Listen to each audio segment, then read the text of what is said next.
feel like the How's your chi jelly? thing is a much more like intuitive. Pretty good. Like, I just like, don't like. oh, I gotta okay. get rid of tea. I think I'm gonna cut. So I thought that was. Did I tell you I switched? to a mint? cool way Yeah. to experience Yeah, I think I'm gonna stuff. do that And, too. I like, bet information about all also, these different I people, really like, just told you because I was like, you know, damn, this is used cheap as yet, fuck. It is cheap. But And I just like also, know stuff from being an I elf. think we could probably both get Right, money like- if you tell them that I told you. Like- I will. You know I a lot will. about Do I have Because to I tell know them your about number? I don't know. culture. I'll figure it out because I am gonna Care change. about- Because Ting bills me automatically, which I don't like. Oh, yes, I don't like that. Oh Yeah, yeah, this thanks. one you pay up front. Like I paid $45 Oh, for that's why I 3 get all those months, cards. Yeah. which is tight. Oh, cool. Yeah, The question is, after you're it's just out of notes that, and shit, you know? what are they gonna You can charge still get Oh, that. yeah, You a just lot have of to it pay was the just 12 like, months, This looks like this. Right. or you can get a little bit more expensive one for a I'm shorter. still It's not like sure they're how much I cheaper want the longer thing you Tell get. people. I'm gonna. I feel I like my started, but I'm character gonna would turn it want off and start again. No, not necessarily. You. Because we were just But talking about because- cell phones. Yeah, because we just started and like no one like. Well, That's fine. Okay, I didn't know we were starting. we Keep it started. running. Yeah. Okay. Okay. Yeah, well, you guys can We all live, tell baby. that company Hey. Mint that I told you to. Yeah. We're sponsored. Welcome back to Wolfpack. Yeah. People watching every week, you know. Coming back. Every week. This is Our Tune in. loyal episode Tune in. 17. Really? We've Wow. done this Crazy. 16 other times. It's been a That's year crazy. also. One Was whole it about a We've year been when we pretty started? It was good in about- October, I'm pretty sure. We've been pretty Last good about year. doing, yeah, once or twice a month for that whole time. Except so. this last little Yeah. stretch. Yeah, Yeah. it's been a little bit fallow. It's been Well, like a month or so. It's since the we- holiday season. The holiday It's season. hard. is It's on hard us. on the It's holiday true. season. Life days now. We're gonna have to squeeze it into the season though. Yeah, we'll find a way. Yeah. Ain't gonna be doing We make this. time.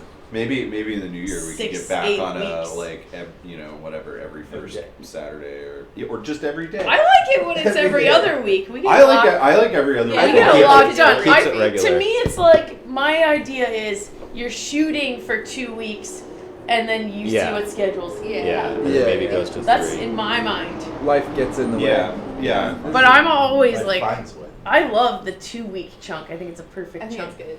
Yeah. Especially because Because we're you only keep the reading continuity. 8 short chapters. Yeah. Yeah. Yeah. It is not a whole lot of reading ever. No. Like, Yeah.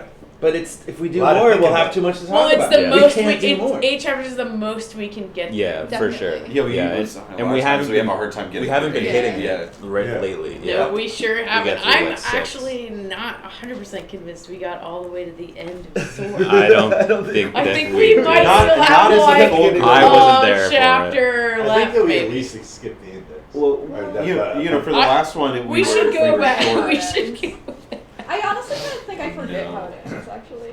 Not back far. It's I just think we Maybe should. let's let's just do a Si- quick recap. Yeah, since we're beginning, with Citadel Oh, here. right. maybe How did just- Sword Where end? did we I know end? how it ends. It ends, and I Oh, Oh love, yeah, Lake Fortress. Diaturna. I Yeah, love the end of this book so much. I Yeah, lied. it's I was great. mistaken when I said that I forgot, because I do know. Yeah. Like, wait, what chapter or page are you guys looking at? The end. Just For the 200. very end? Yeah, right around Oh. 200. Yeah. So Or I'm- So it's right 197 af- is the it's last the chapter. aftermath of the battle, Yeah. and he Yeah. found the. He and finds found the claw. That Shattered. part is so cool. Yeah. The sword breaks and he loses the claw. Like 2 of the things that like on almost every page he mentions or checks Yeah. and is always like Yeah. has all the time and they're Yeah. gone. I like remember the first time I read that I felt like a real sense of loss. It was like you know, like Yes. when one of a like you know Mm-hmm. when something in a story happens. That's exactly what I felt. event. That's That's true. And then the second It's time much I was like like, This is they don't fake love. matter. They're fine. You know, they didn't see. But I guess also the first time you kind of like probably like Severian more than you do later on, if you're ever going to. I think I you're was- feeling for him a little bit in this Yeah. in this moment. It's sad. Because he's like gone through a whole lot. He's had to like mature very quickly, I think, at the end of this book. And then, then he's going to war. Yeah. Essentially. Mhm, So mhm. it's like I don't know, it's kind of an intense time in every young man's I life. feel like Every in, single one of Every us. one like of us. in the fantasy book context too, this is really important because the swords and the magical items like are at the center of like almost any Yeah.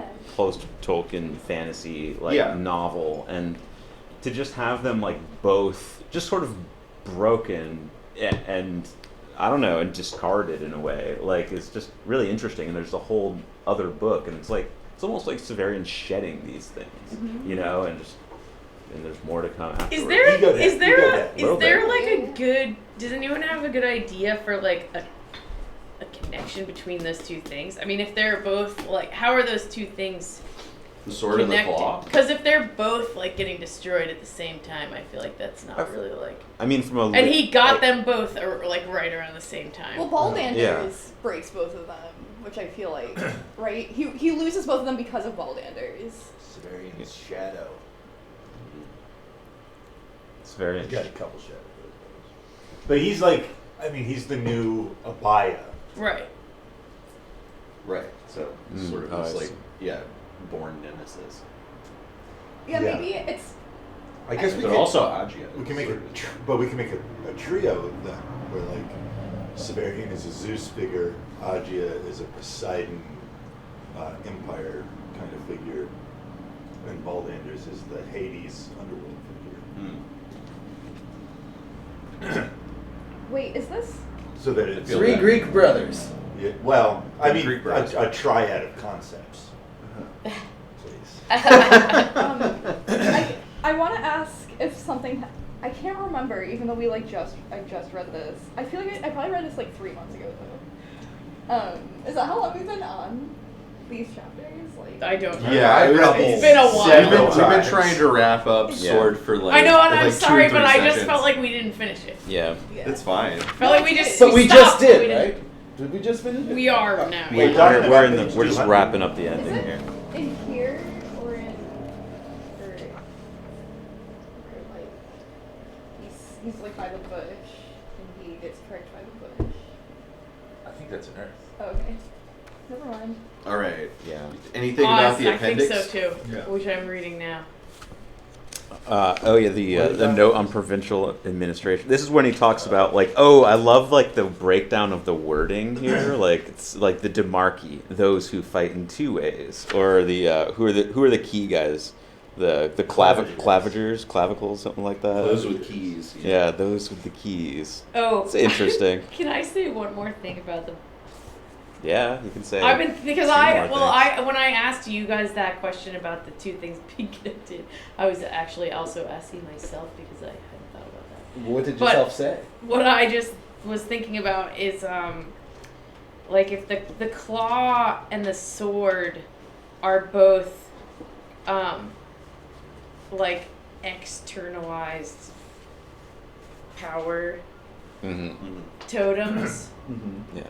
And so he's like just lost all of his external power totems that were like things you can say are the thing doing it that isn't me, you know, Yeah, you said the to draw it all onto externalized himself. thing, Yeah. the externalized power. And then at the very end of this chapter, he's just talking about like sitting on the side of a hill and being like in Yeah. samadhi state, Yeah, Yeah. which is a great paragraph. and that's there. like internalized yeah, power. yeah. And so that's how I think this book I ends. yeah, It's I the absolutely. magician. I just think- wanted yeah. to say that. No, yeah. The magician totally. losing his regalia as he moves from journeyman to master, where like he no longer needs to give the responsibility to his tools. Like he can accept that I'm doing it. Yeah, totally. Nice.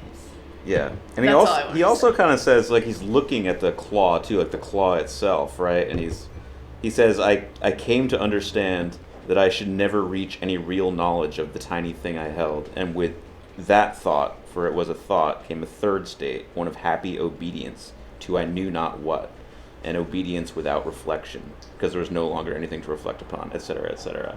And that seems pretty spiritual to me. Yeah. Like- I think Yeah, well, he's samadhi talking was about- a great word for it. Well, because he's good. That's like the term.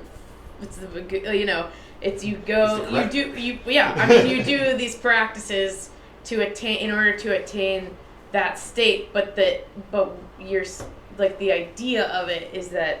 I mean, certain school, like, whatever. I mean, most schools that are like some interested in samadhi, it's not meant as like an end point. It's meant to be like a thing that you figure out how to access, and then you're accessing it and like pulling information down into your like life. Yeah, but also You're it's, like a state 3D life. versus knowledge, like a state of being, just to. Yeah, He's well, saying, yeah. The I don't know what this thing jnana is. is the knowledge that you bring down from that state, and samadhi is the state. Hmm. But yeah, it just seemed like obviously to me that's what this is, because he's just going in and out of it like that. Yeah. Am I going too far to try to connect that these objects have been shattered against like Baldanders, who is kind of, I feel like he's king objects. He's got the Oh, yeah. magical castle Right. full of technology no one understands that like allows him and one companion to like do whatever they want around here. So I don't know. I guess By companion, are you referring to Talus? Because that's kind of just another object. Yeah. Yeah. His like the captain of all objects. Yeah. Right. But then it's funny because like they get him in there, they get Severian in there, and they're like, all right, let's see, like we got this claw, and everyone's just like, this fucking thing. Yeah. Yeah. I know. I'm so confused by He's that been stuff. hiding it, it's a secret for books, and Yeah. now he can't get anyone to give a shit. Everyone's Yeah. just like that fucking thing, and then he takes it to the Pellerines, and they're like, haha, They're like- they're real cute. Yeah. Yeah. That's which- well, just because they're symbols, and like everybody is just looking at this thing, and it's not a symbol to them. Yeah, like the only worth that it had was the fact that it was a huge sapphire. Right. Like, Yeah. I also do. Other people like that's. I feel like that's kind of interesting. Like if you have this magical thing that means a lot to you in your internal life, but it's made out of sapphire, and so that there's maybe some sense in him hiding it from people Yeah. because someone would steal it, but not for the reason he invests in it. Yeah. Like, right. That rings very true. Right, he's never like, and I have this like amazing, huge, super expensive, like precious stone, but he must know that people value those things, even though he is like a fucking idiot. Like, right? Yeah. Which is why Agia stole it. I think in general, it's. Wait a minute. Are we sure that? Wait. Did you say Agia? Yeah. Or- Yeah. Are we sure that she stole it and he Yeah. didn't steal it though? Well, she knows Does she she's admit trying to to get it? it back from. Oh, right. Yeah. She knows that it's there. Yeah, she put it there. Okay. That was the real reason she wanted Yeah. to get this. Because she knew it before he knew it, and that's like the only way that we can verify that anything in this book is true. You Right. maybe yeah. Um, Also, he's been like alone for most of this time of these books. Like he's traveling by himself day in and day out, and he's like walking. Like there's so he's also spending a lot of time in his own mind during this whole time, and then he's about to switch into a mode where he's like with other people pretty much the whole rest of the time. Yeah. So that's a thing too. Well, That's he's why gone he's through good. one of his roughest points, or certainly his roughest point to date, coming out of those mountains. He kind of becomes Yeah. like a regular ass person all of a sudden. Like he doesn't have his crazy sword, Yeah. and he gets sick. He's like totally as mortal as he could be. He doesn't even have. And then the he gets his sapphire. leg all fucked up after that. I mean, yeah, the first thing in the next book is like a dead soldier. Like it's pretty much that he's dead. yeah, because I mean, he becomes this sort of like he just joins the army basically, Right. right? And Yeah. but nobody really knows who he is. I feel like all that gets glossed over because it's not about him being Severian. It's about him being just like some guy in a war. Yeah. If this were not this book, but the next book, if this was Earth, I would think that Severian had been consumed by somebody else and was being that person. Damn. Yeah, everything The that encounter with indicates this- that is here. Yeah. Holy shit. Interesting. Like that dead body could be Severian, and the Severian that's telling the rest of the story could easily be Miles. Oh. Oh my god. Wait, but like Except for- Dorcas sees him later except- and recognizes him, right? But she still could because people recognize Thekla. I mean, there's no Alzabo in the mix. Yeah, but yeah, that it's the also Alzabo. would have had. We don't know what happens between Sword and Citadel. Right. Yeah. We have no idea. Well, that could be a good good segue Theoretical Alzabo. into the dead soldier. Like what? Let's go. Yeah. What great. does See, happen? aren't you guys glad we did this? What does happen? In And between? thus Nobody begins is upset. Citadel You're the of one the who's most Autarch. upset about it. No, I'm happy about it. I know, but everybody else was also equally happy. I know. That's what I'm saying. Okay. It's so good. So at this point, Severian's just wandering off from the Lake Diaturna, and he's just looking for the war, right? Is that just what's happening? I mean, at this point, what is he even doing? He's looking for the Peller. He's still looking for the Pellerines? He is, I think, Okay. a little bit, but I think he also Okay. is mostly just. He tells that to people He's- when he starts talking Yeah. to people. He Yeah. also says at one point in this section, I think, that he is also. There's like reasons he's going north instead of south. Like he Right. just feels like if you're going south, people are gonna think you're a deserter. It'll be easier to get help if you're moving north. And I just kind of decided to keep going north. Well, Yeah. it's, he's had these external drivers for so long that now that he doesn't have them, he's gonna have to find. I think he.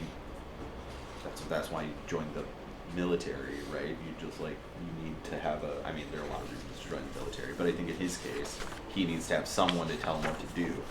Well, and when you're on the land from the law, you join the French Foreign Legion. Yeah, sure. So it's just about he is still. Yeah, I don't know. Well, that's a theme He's that not comes in self-possessed yet. later when he talks to what's his name, who is cleaning him up, the guy who works for the Pellerines, or not works for them, this slave. What's Right. that guy's name? Not Melito, something like that. You know who I'm talking about? Yeah. I think it's Melito. Is it? Oh, I- That's a name. no, Melito's one of the Melito's dudes. one of the One of the people other that tell people, stories. Yeah. Well, we'll get to him in a little bit. Yeah, what is that guy's name? Winnock. We know. Yeah, Winnick. Oh, that's way farther. Okay, that's 12. I read ahead then. All right. The Dead Soldier. Dead The soldier. name of the first chapter, almost like that's the protagonist. Exactly. Mhm. Yeah. Mhm. I never thought fucked up, about man. this theory until just now when I was telling it to you, but But in that theory, so It okay, is so really who's interesting. who's narrating finding the dead soldier? I was supposed that. So what would have to have happened is that, in the scenario I've written in my head, Yeah. a soldier happens across Severian and is like, "Oh, you're some kind of a deserter," Yeah. and shoots him. But then, for some reason, also drinks El Zabo and eats part of Severian, so that now Mhm. Severian is that soldier telling the rest of the story. Yeah. Or And then something Miles of the like. downloads himself into a person. Kinda, right? Yeah, I mean that's Or, definitely. or Severian is remembering Jonas so hard that he remembers Jonas into a dead body. There's another thing that I was kind of feeling Oh, through yeah, this. yeah. It's like- Well, because he is doing that memory Severian loop is thing. the claw, so if the claw is remembering Jonas, Yeah. it's Severian that's remembering Jonas. He Yeah. at least tried to use the claw on Jonas, right? Yeah, Yeah, no, on he his- rubbed on it all his- over his scar, the scene where the Right. meets the Yeah. man. So maybe he picked up some code or whatever. Yeah. the Mm. Jonas Code. The Jonas code. You should write a And, spin-off. and his thing is that he keeps returning, right? I mean, he doesn't keep returning, but he's always there. But he's ever present. Jonas, he's always there. Jonas always around. You doing all right? Jonas is always watching. He's here with us. He's like Santa Claus. So, okay, are we just taking it for granted that Jonas is somehow connected to Miles, or are we talking about if that's true? No, he is. He Yeah. definitely is. Oh, He's definitely in a there. connection. Oh, yeah, he's in there. The whole sailors can't. He's in there. I'm Oh, kind he's of in shocked there. at how Explicit. how much attention. It's rarely do I feel like does Wolf stop and Right. say, "Hey, this thing that might be happening." Severian's thinking about it happening. Like that. Right. That almost never happens. But here we get Yeah, a he hand hands it held. to you. Well, He hands it to you. Another sign of new Severian. He's Yeah. actually perceptive. Yeah. Interesting. Jonas and Miles, there's a resistance. It'd be nice if they weren't the same, but it feels fucking like a done deal. It's a done deal. They're the same. I mean, Jonas is in there how I think of it is Jonas is in there. It's almost like the opposite of a Thecla thing, where it's like that's the main personality, but it's the same kind of like scenario. Like maybe it's. I mean, maybe that's the dominant Mechanism. personality because the original, whatever the original personality died. yeah, I mean, You know, I think that like Jonas has a stronger mind or whatever. You know, Yeah. like Yeah, I don't know. definitely. This first page of The Dead Soldier is just great, just setting you up for the whole war of the book. Oh, It's yeah. so I good. love the beginning. It's such great Oh writing. yeah. And like he's going to sleep on the ground, and he just feels this very subtle like thudding, pounding, whatever, like in the earth. You know, just the sound of the distant war. Like this is just setting you up for what's to come. It's great. Yeah. Yeah, this fourth book I think is my favorite. It's just like It's really solid. weird shit happens. It's really cool. And yeah, I mean, It's it's just good. it's a weird book too, because there's like a few chapters of this, and then like a bunch of chapters of people telling random stories. Oh, I love Later on. those Is actually. that- I love the random. I do stories. Those too. are the Segments only ones that I always. like. Oh, we don't get there in today though, right? Is that? We get get to one. one. Oh, we get to Hollow Heart I would story. sometimes feel Okay. like Ursula Le Guin is the Thecla in Gene Wolfe, and that parts of the book, she really Those comes through. some of those are really That's like cool. Le Guin. Yeah. They That's Yeah. They always They do are. all that. Yeah. I think that I is like- happening on some that's level. cool. And Mhm. occasionally we're not I reading think Gene Wolfe anymore. We're ate reading Ursula. Ursula. I mean, it may be that they're drawing just on similar inspirations for that, like 1001 Nights. I think is there, like Canterbury Tales is there for both of them in some Oh, ways. definitely. But I think also like this is in the 80s. Like you at this point, Ursula was undeniable Yeah. in this world, and I could totally see this as a send up. Uh-huh. Yeah. And he's like making R.I.P. to two real ones. The realist. Really The so- two realist ones. Totally. Yeah. You guys read The Telling yet? It's so short and easy to read. I- You read I- it in one, Is it on one Good- fucking nerd I did- day. Is it on I Gutenberg.org? read most of I it. don't know. It's the library. It's alright. The Enoch I can Pratt give you Library has a it on digifile their if you want. Hoopla app. Yeah, I want a If digifile. you have You the can get it at the Hoopla library. app I for can the s- Enoch Pratt free. Library. I can send you guys all a digifile too. Yeah. If you got Yeah, a send digifile. it. Yeah, To I got a Fred. note to self that one. I thought it was okay. What? I don't want to get sidetracked. I don't want to. All right, No, we'll talk about it. It just another comes time. up for me a lot in these books for Uh-huh. some reason, or it has been. It hasn't lately, but Hmm. there have been so many meetings where I've been thinking about it, and then I can't talk about Yeah, but it. But it's not important right now. Yeah. we've jumped all over the. All right. Yeah, we're Yeah. going cuckoo. Well, Yeah.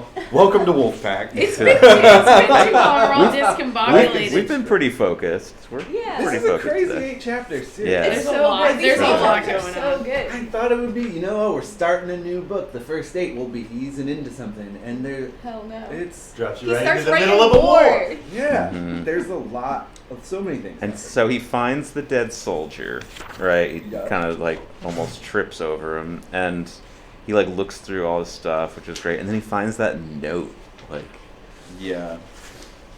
So that's a letter he's writing to his beloved, right? The soldier's writing.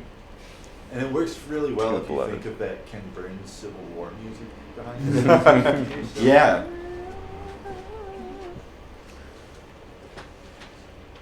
So does this note give us any clues? I don't know. Not necessarily ones that support Connor's Oh yeah. theory, but I mean, About the Ken Burns thing? no. Does it have? About the- Do we see anything about Jonas in the his note? being.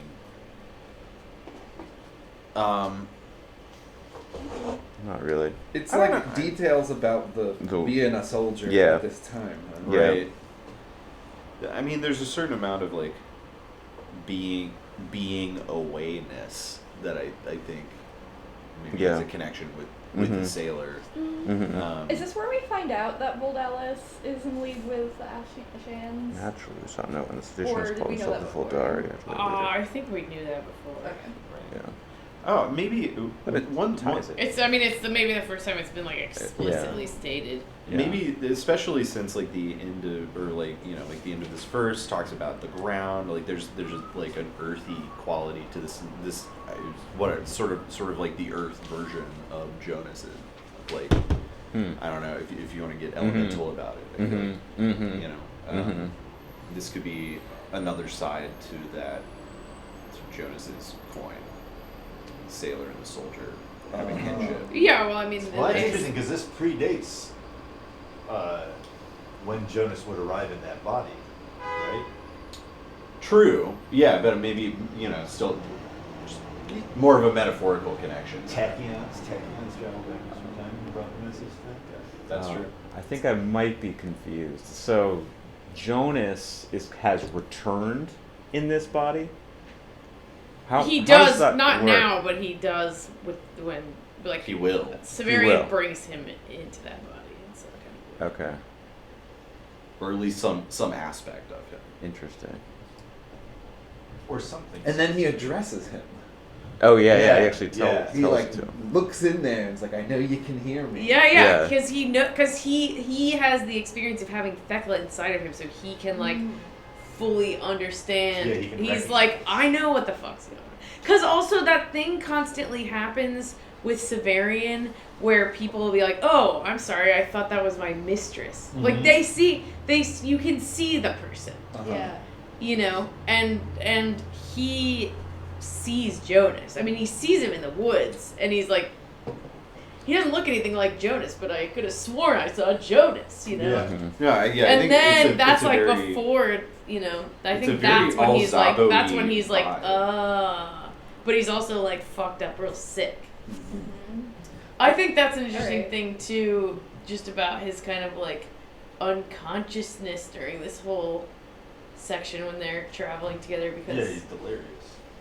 he's like, wait, no, I brought this guy here. He's sick. Yeah, it's interesting that switch. Yeah. Where he doesn't even realize that he's hurt.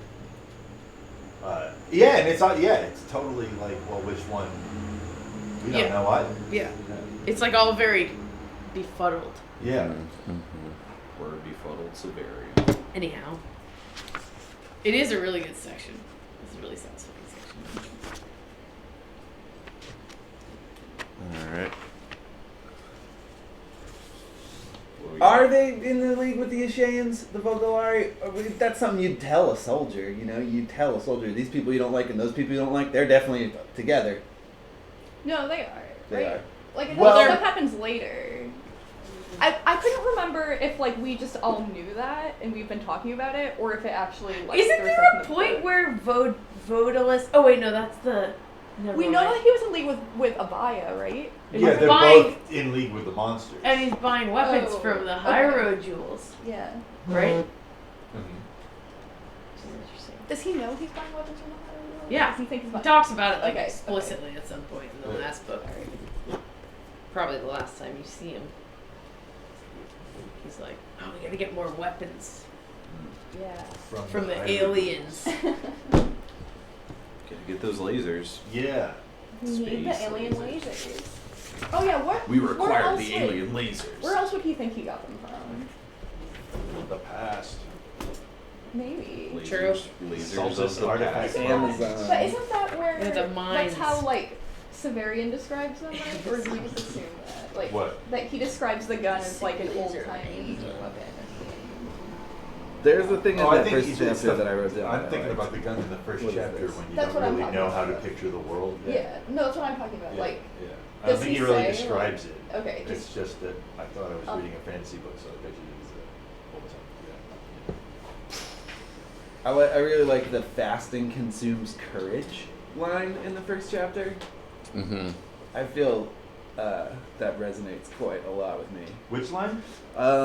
He has no weapon. Ordinarily, I Oh, would when he not have sees- been much afraid of confronting a single man with my hands alone, especially in such a place where it would have been impossible to swing a sword, but I knew much of my strength was gone, and I was discovering that fasting destroys a part of one's courage as well. Or perhaps it is only that it consumes a part of it, leaving less for other exigencies. I feel that resonates a lot with me. Like when you're hungry you get scared. Yeah. It's not the first time Severian's been a coward, but it's the first time that he admits to being a coward in real time. He admits later to being a coward sometimes, but he's Right. never like, Yeah. I'm being a fucking bitch. Yeah. But it's like I was only a coward because I had not eaten in 2 days. I guess that's true. Have you guys read I'm the still Alan cool. Quartermain books? No. I've read part of She. Oh, I think there's 3, and I think I read all 3 of them. There's, if you include the She, and there's a bunch. She wrote a lot. But he's really neat narrator because he always talks about what a coward he is. Like he very casually mentions it in the story, like whenever it might come up. Like It's whenever kind of there's a like fight or Indiana something. Jones or something. Like, is he kind of like an explorer kind of Yeah. hero? Yeah, he's like a dude traipsing around in Africa finding like forgotten civilizations Yeah. and treasures and stuff. But he's a down to earth individual. But he always refers to himself as a coward repeatedly, but there's never really any evidence of cowardice. Mhm. But he says it so like as if it's just a known thing about himself, and it's a very strange effect. Huh. And I hadn't thought about it in connection with Severian, but now I like us talking about these like explicit acknowledgments from Severian for the first time are they're reminding me a little bit of Alan Quartermain. It's very funny. Those books are incredibly long. How racist are they? I mean, probably like I like standard British Racist racist. scale. Yeah. 1 to 10. I got like a certain amount of tolerance for that era of stuff. Standard I mean, it's like British the Standard standard racist. British colonialism, racist. I think. Yeah, Yeah. standard colonialism. Yeah. Like they're not it's like it's not disparaging of native peoples, but it does not like dive into any part of their perspective. They're props. Yeah, like He's got a native friend, right? Oh, good. Well, they all do, right? yeah. Well, it's fine. Not It's fine. necessarily a Then. good thing. They're buds. But He can't be racist. He's got a native friend. Oh my god. Yeah. All right. Well, so he brings this soldier to life He does. Yep. by sticking the claw into his forehead. yeah, driving it into his mind. Yeah. Like I mean, how long is this thorn supposed to be? Just like It looks like the claw of a cat or a large bird.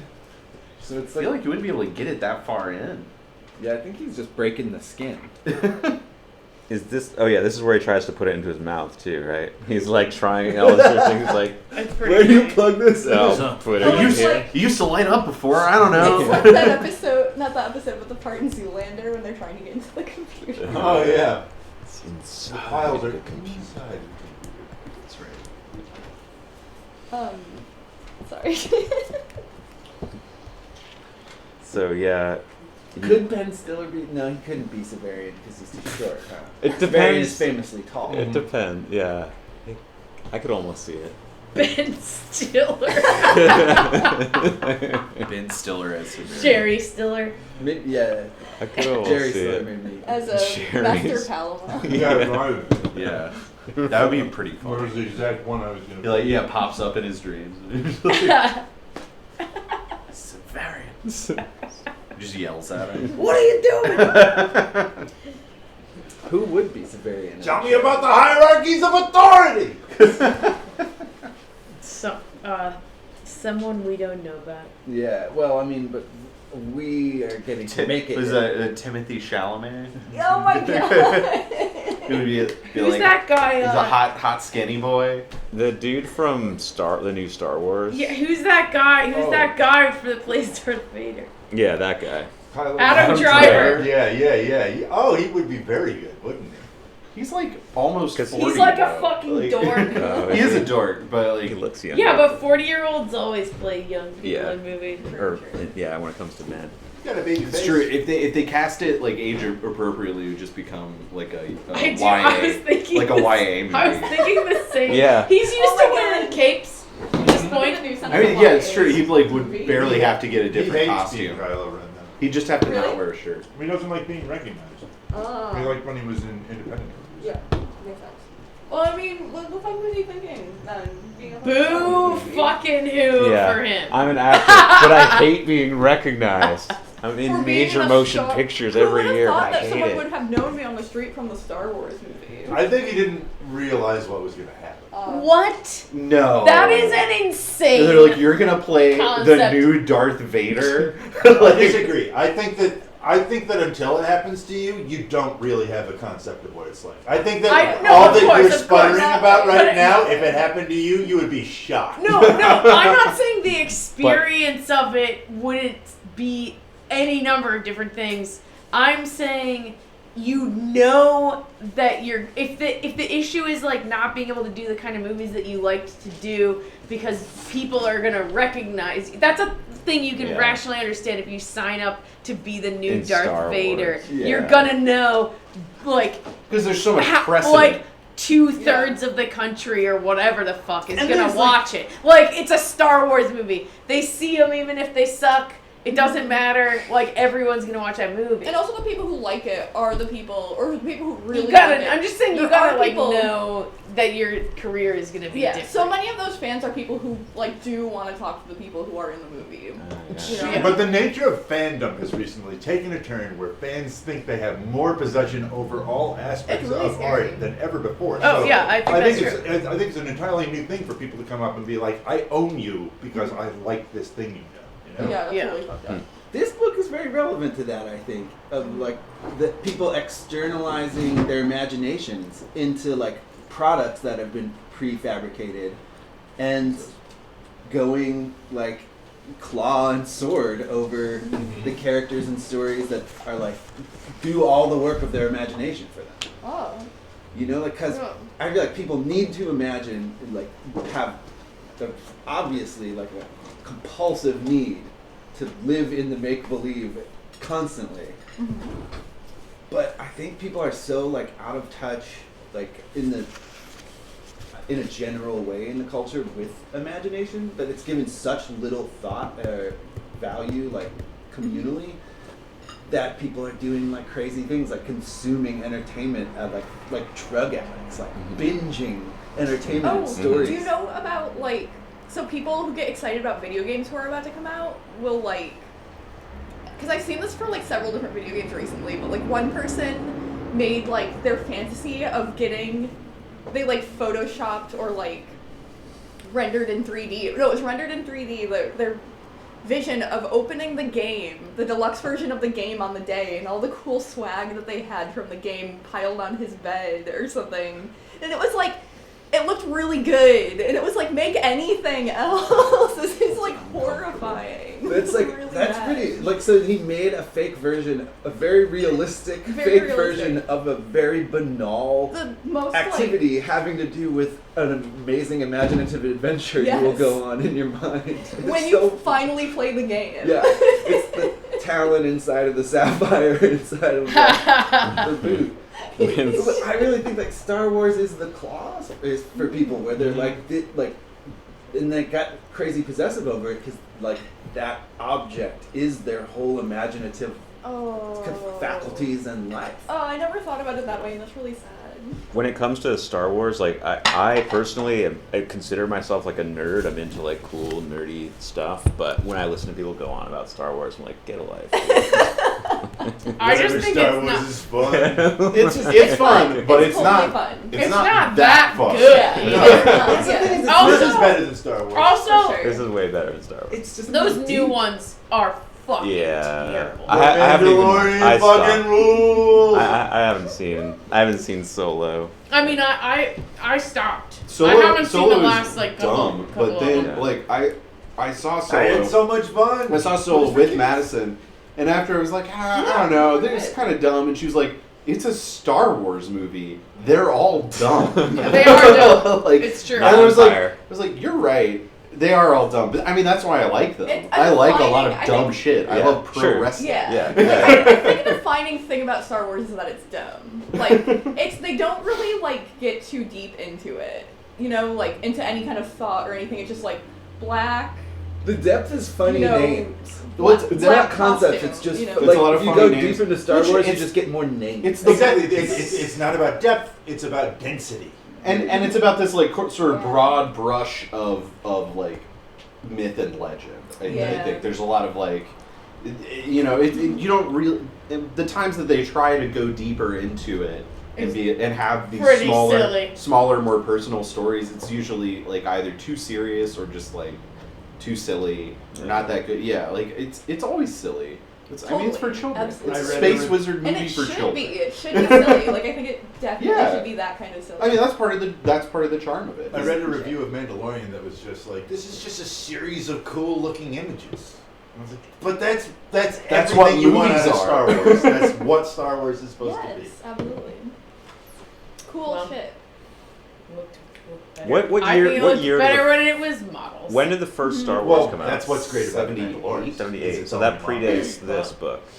Yeah, Yeah. Wait, how? Just by curious. just a little bit. Yeah. So, What but is Wolfe that? was probably What do you mean deep it's only into writing it They don't by use CGI. then. I know he's like said that he worked on this for some years. No, I was before watching a it. video recently. It was Alan Moore talking Wait, about the it's all 20th like- century with this guy who had like written like a book stop about the motion? 20th century. He was, Yeah. specifically talking to Alan Moore about kind of how he Yeah. saw the, like those currents of Yeah. the 20th century moving and how his own work reflected that. But he was talking about how up until the 60s, like the new wave of science fiction and fantasy writers like Moorcock and all that, a lot of science fiction had just been like cowboy stories in Right. space, Yeah. essentially. Yeah, yeah. And Moorcock was really one of the first people who came in and brought modernity to sci-fi, like Mhm. like writing modern literature with science fiction and building on that.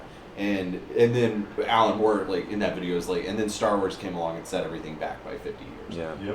Yep. Which is like kind of the case, because that's Star Wars is a Western in space. Mhm. It's not really Yeah. critically engaging with its own medium. It's like it's not modern storytelling Yeah. in a lot of ways. And I think you could probably argue that it has changed since then. But like Yeah. the initial Star Wars was very Yeah. much like Straight up hero myth. yeah, just pushing this back, straight up hero myth stuff. And then but this is like I feel like very much Well, wasn't he? so modern. Like, Yeah. like Right, there's, right. like there's so much going on Yeah. here. Yeah. It's postmodern even. Yeah. I mean it's approaching that. I mean I feel like by the time science fiction caught up to modernism, it was already sort of necessarily pushing into postmodernism. But yeah, I feel like Star Wars may be coming around at the same time. There may be some like similar interests, Mhm. but it's Capes. so capes. Yeah. so, lasers. I mean, it could be a reason. I mean, this really wasn't a big hit at the time, and net hasn't really It was been. really a Was sleeper. Star Wars the Sense. first But it's Star been around Wars about as movie long. like a big hit when it first Yeah. came out? Oh my Yeah. god! It's right out the completely- gate. Right out the completely gate. changed Yeah. First movie. how movies Okay. get made. Yeah, Mark Hamill says that they did a promotion tour in Europe, and when they came back, he like looked out the window and was like, "Hey, there's a whole shitload of people here. Somebody famous must be on the plane." And it turned out that they were all there for them. It was like the Beatles. Well, I don't know. Yeah. Like, it happened Big, overnight. Okay. Big. Yeah, I don't. Yeah. And then George Lucas doesn't do what else does he? He produces Indiana Jones and Yeah. Willow. And Yeah. Does he ever? Is there Willow's ever good. another George Lucas creation? American Graffiti. But that was which is before. so much better than Star Wars. American Graffiti is actually that's a before good Star movie. Wars. I'm Yeah. glad that you But said that's- that. I mean, after. Yeah. Does he do?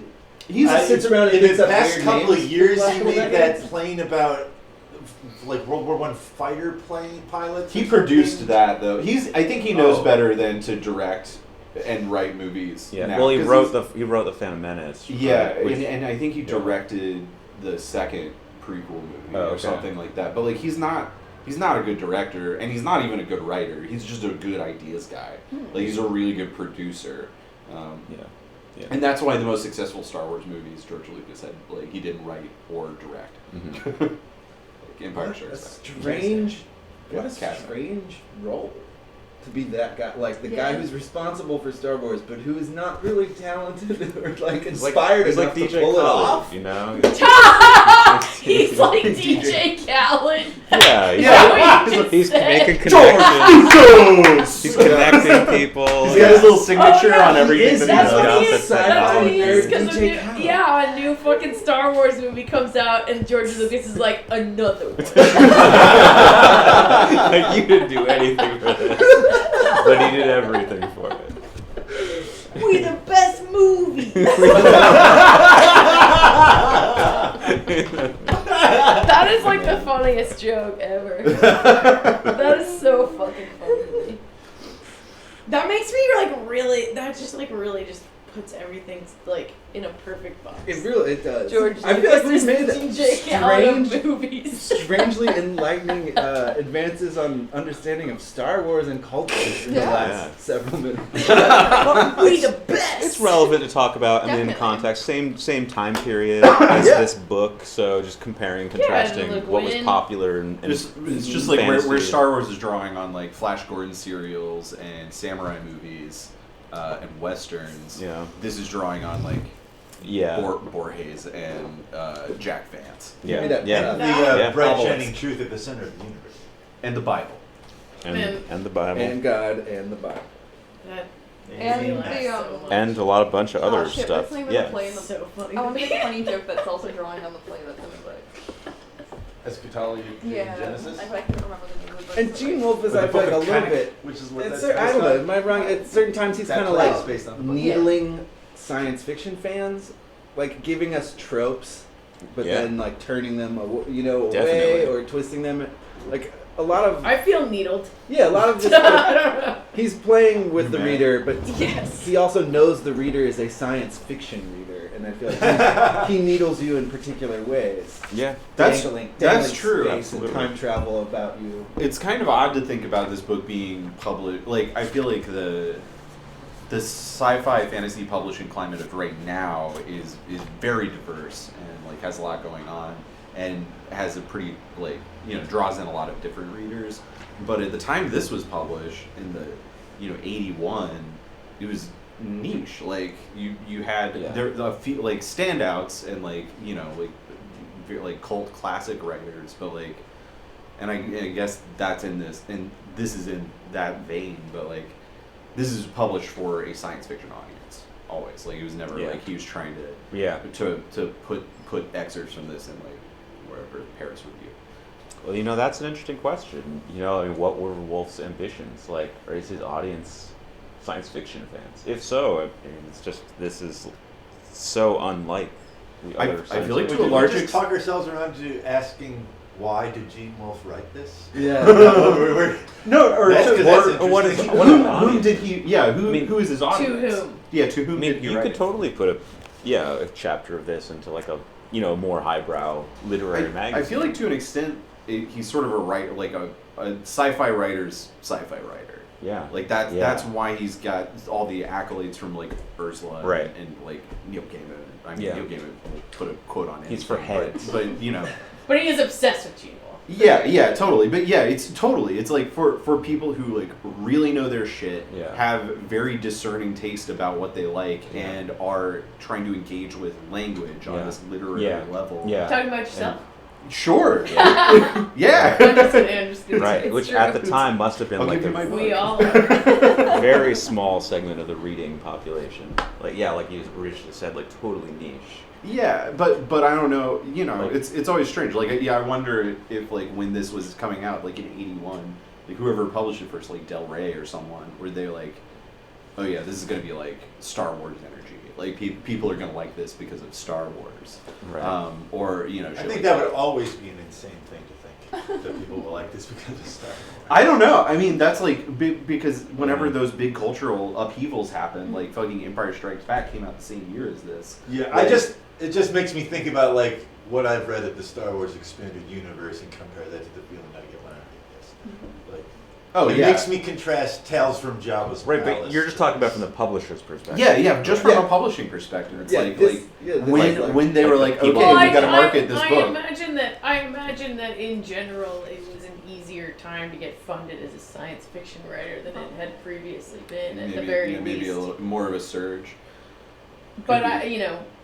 this book specifically, I'm not sure, but I would imagine that it seems like impossible that wouldn't be true. That there would be a more funding for sci-fi than there was before. But it's funny. I feel like a lot of people hate these books because they don't. Adam. Yeah. Really? But Oh, even yeah. like He doesn't want to have to work when he's reading. I see. yeah, a Okay. lot of people. Boring. but that's one. That's like Adam. But also, they're like when you're on internet threads. Sometimes, like trying to look up people's weird theories about. Oh yeah, it's always someone And moaning there's- about how There's inaccessible always, it is. or and, even like, just like on a review, like reviews or Mhm. whatever. People Mhm. will just be like, "This book." Like I read one. That People was love just to hate like, on this "Book is book." Dumb, like. they're like, if you like this, you're just pretentious. No, but not even that. There's like the people who just like because it's so. I mean, Severian is kind of like whack and like there, there's like a lot of things like, and it's pretty confusing. Yeah. I'd Like, say it's I think- extremely confusing. Right, Yeah. that's what I'm saying. But like, I'm so still- if you No. read this cold and you don't like have any expectation of like, and then you don't have any nerdy ass friends who've read it like 5 times to be like, well, you're gonna have to read it 5 times. Like Yeah. you read it the first time and you're like, what the fuck? Yeah. I read the first chapter and then had to run away for a year. Right. But there's You know? definitely people who I'm just who write reviews that are just like, these books are stupid. Like I don't understand. Do you think what, that those people like, have the same, or the kinds of people who are also like, Star Wars. like they're like Ulysses isn't actually good, or like whatever. Like they're like I'm people. saying Star Wars people wouldn't. Oh yeah, This is Definitely. not really a book for Star Wars Definitely fans. not. Right. Because but it's would like- Ulysses people like it? Yes. Yeah. Yeah. Yeah. I know. think so. And that's the modernism part of it. Yeah. There's a VHS at the Sabres right now that's like that I keep Graffiti. seeing when I'm in there, and for some reason not buying but thinking about it. That's like in one of those puffy big Yeah. cases, and The it's clam like shell. with the thing where you put a sleeve in. It's like Yeah. a homemade thing, and it's like some professor, and it's like James Joyce Ulysses Part 1. Ooh yeah, you should get that. Next time I'm there, there's I'll no get way it. that would be Okay, bad. We'll watch that. We'll watch that on my little tiny TV VCR one day. Yeah. Yeah. I'm I've very got If one it's of there those next too. time I go, We I'll could get it. project I'd buy how big those. it's the theater. It's been there for Do a while. you think it's a dude reading it, or is he It's, discussing I it? think it's Lecture. yeah, it's Yeah, it's probably a probably lecture. on It Ulysses. could be him just reading it, because there's like, reading, just I have- saying that book out loud. You don't It's need one of a these VHS things I of keep that. like Yeah. I keep looking You need at more it. than I one keep looking VHS at too. it and then being like, It's I because I bought would watch that with other people I've actually. bought but I've I'm bought a always bunch of thinking, those like, I'm at never gonna thrift watch stores. that. I by see myself stuff like on that my in thrift stores, like different academic kind of Lectures. discussions of. I have various to. writers. I Sometimes often it's have kind to of good. convert things like that to DVD or to digital like for instructors to use. It's like shit from Because PBS they're in like the 80s and in, like 90s. current like law and business instructors who will use like VHS tapes from the 80s still. Yeah, Which is ridiculous. it is. It's the best time for We're just like just make new content. Yeah. We've advanced. I haven't, sir. Really, some of them have not. I resist advancement. Just because you've advanced doesn't mean I need to change my tapes. Wait, let's All talk right, about when look. they're walking together. Oh my god, we're on chapter 2. Yes. We're doing great. We We're are. doing great. The living soldier. Dun, I never thought about how funny that is. Yeah. Dead Yeah, I you got your dead soldier. You got your I feel like- soldier. I really want to go through and pay attention to the chapter titles for some reason. Like, have a reading where I'm just focusing on chapter titles because Yeah. I think there's layers of information that they reveal, as well as the most hilarious jokes of the book, I think, are maybe in the chapter titles. I can see that. And I've ignored most of them because I'll be reading along and be like, I don't get it in the chapter. I just want to keep going. Yeah, I really haven't thought about the chapters all that I much. feel like the chapter titles have oftentimes the mini experience that I feel like is the Wolfe experience, where you get to the end of something and then you go, oh. Yeah. And like I feel like a lot of chapter titles are that they don't. There's many chapters where the title is not immediately apparent why it would be called that, and then when you get to the last Sometimes, yeah. line, you go, ah, okay. Yeah, exactly. Oh. Yeah. Or like he draws a line around, like the title sometimes I feel like points to a thing, Yeah, and he then it's not gives you clear a tip. why he's pointing at it, but you know that he's pointing at it, so it's like a commentary. It's like almost like another character, like the paperclip guy on the computer. Clippy. Clippy. A little bit. Clippy. Why is everybody talking about Clippy all the time? Clippy's He's following you? re-entered the zeitgeist. Yeah, I just keep Yeah. seeing people mentioning Clippy. I Clippy heard about it memes. from you. That's what made me Coming think back about it. up. Okay, You good. said- Well, that makes me a little bit more calm. Yeah, you're doing it. Yeah. Clippy's You back. downloaded Clippy. You brought him yesterday. here. I'm gonna I've have heard to him so perform an hard. exorcism. Clippy. Join us. Send Join him- us tomorrow. send Yeah. him back. Exercise clip. I'm Send going to him live back. stream my exorcism of Clippy. Send him back Yeah. to The power once, of Christ to compels once you. he has come. Sacrifice him to the Google Docs god. I see you're trying to exercise me. High five. You know what it is. Need help? Clippy would help you exercise.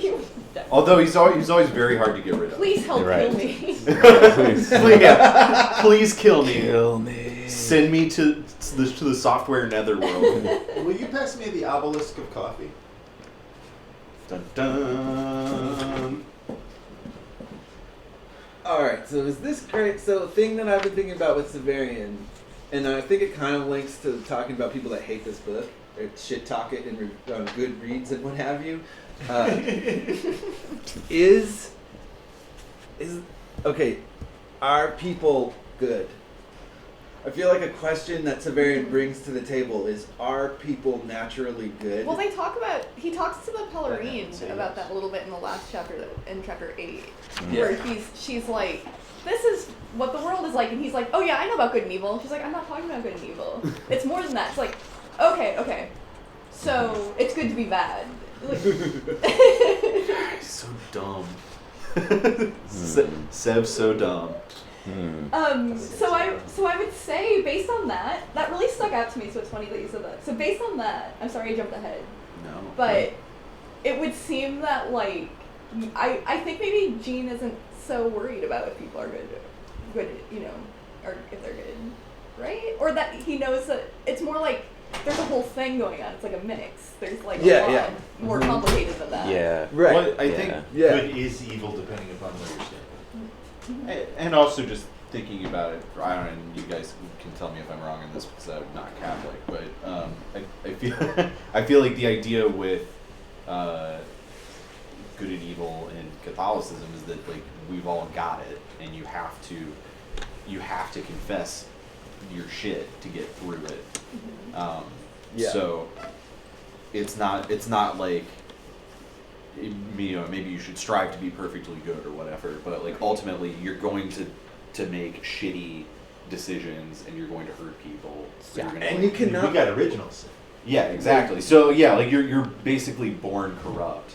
You can't by your own efforts make yourself not corrupt. I Right. feel like is the central Well, like, idea of the fallen. Right. Yeah.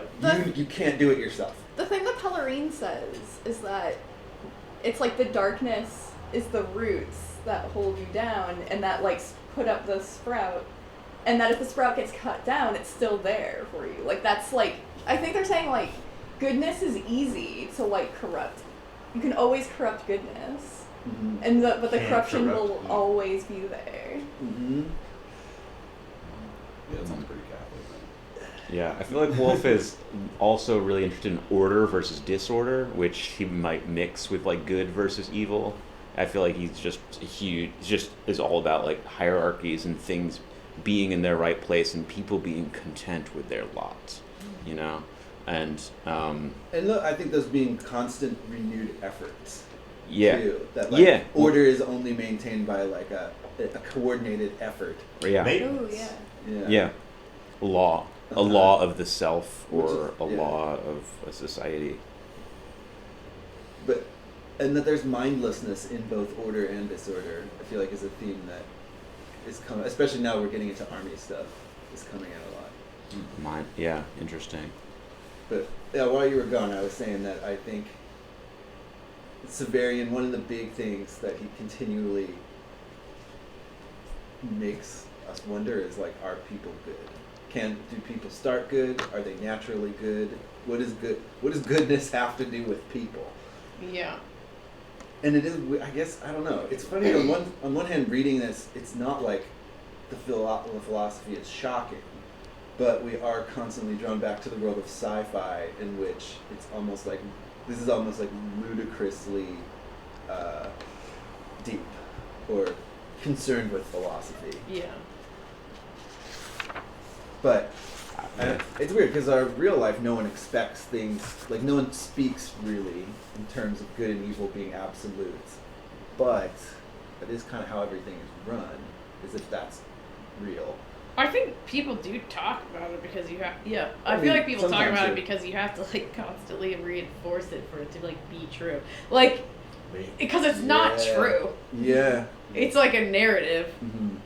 and it keeps things in the way that they are. Yep. But it's the Intones. power of myth. Right. Which I feel like throughout the whole book, Wolfe's definitely subverting and playing with and just adding layers and layers onto all of these questions. You know, like, are people good or evil? It's not clear. from Well, this you book. know, I mean, Severian so- is the right. fucking savior, He's and the, he's a torturer. He's the hero.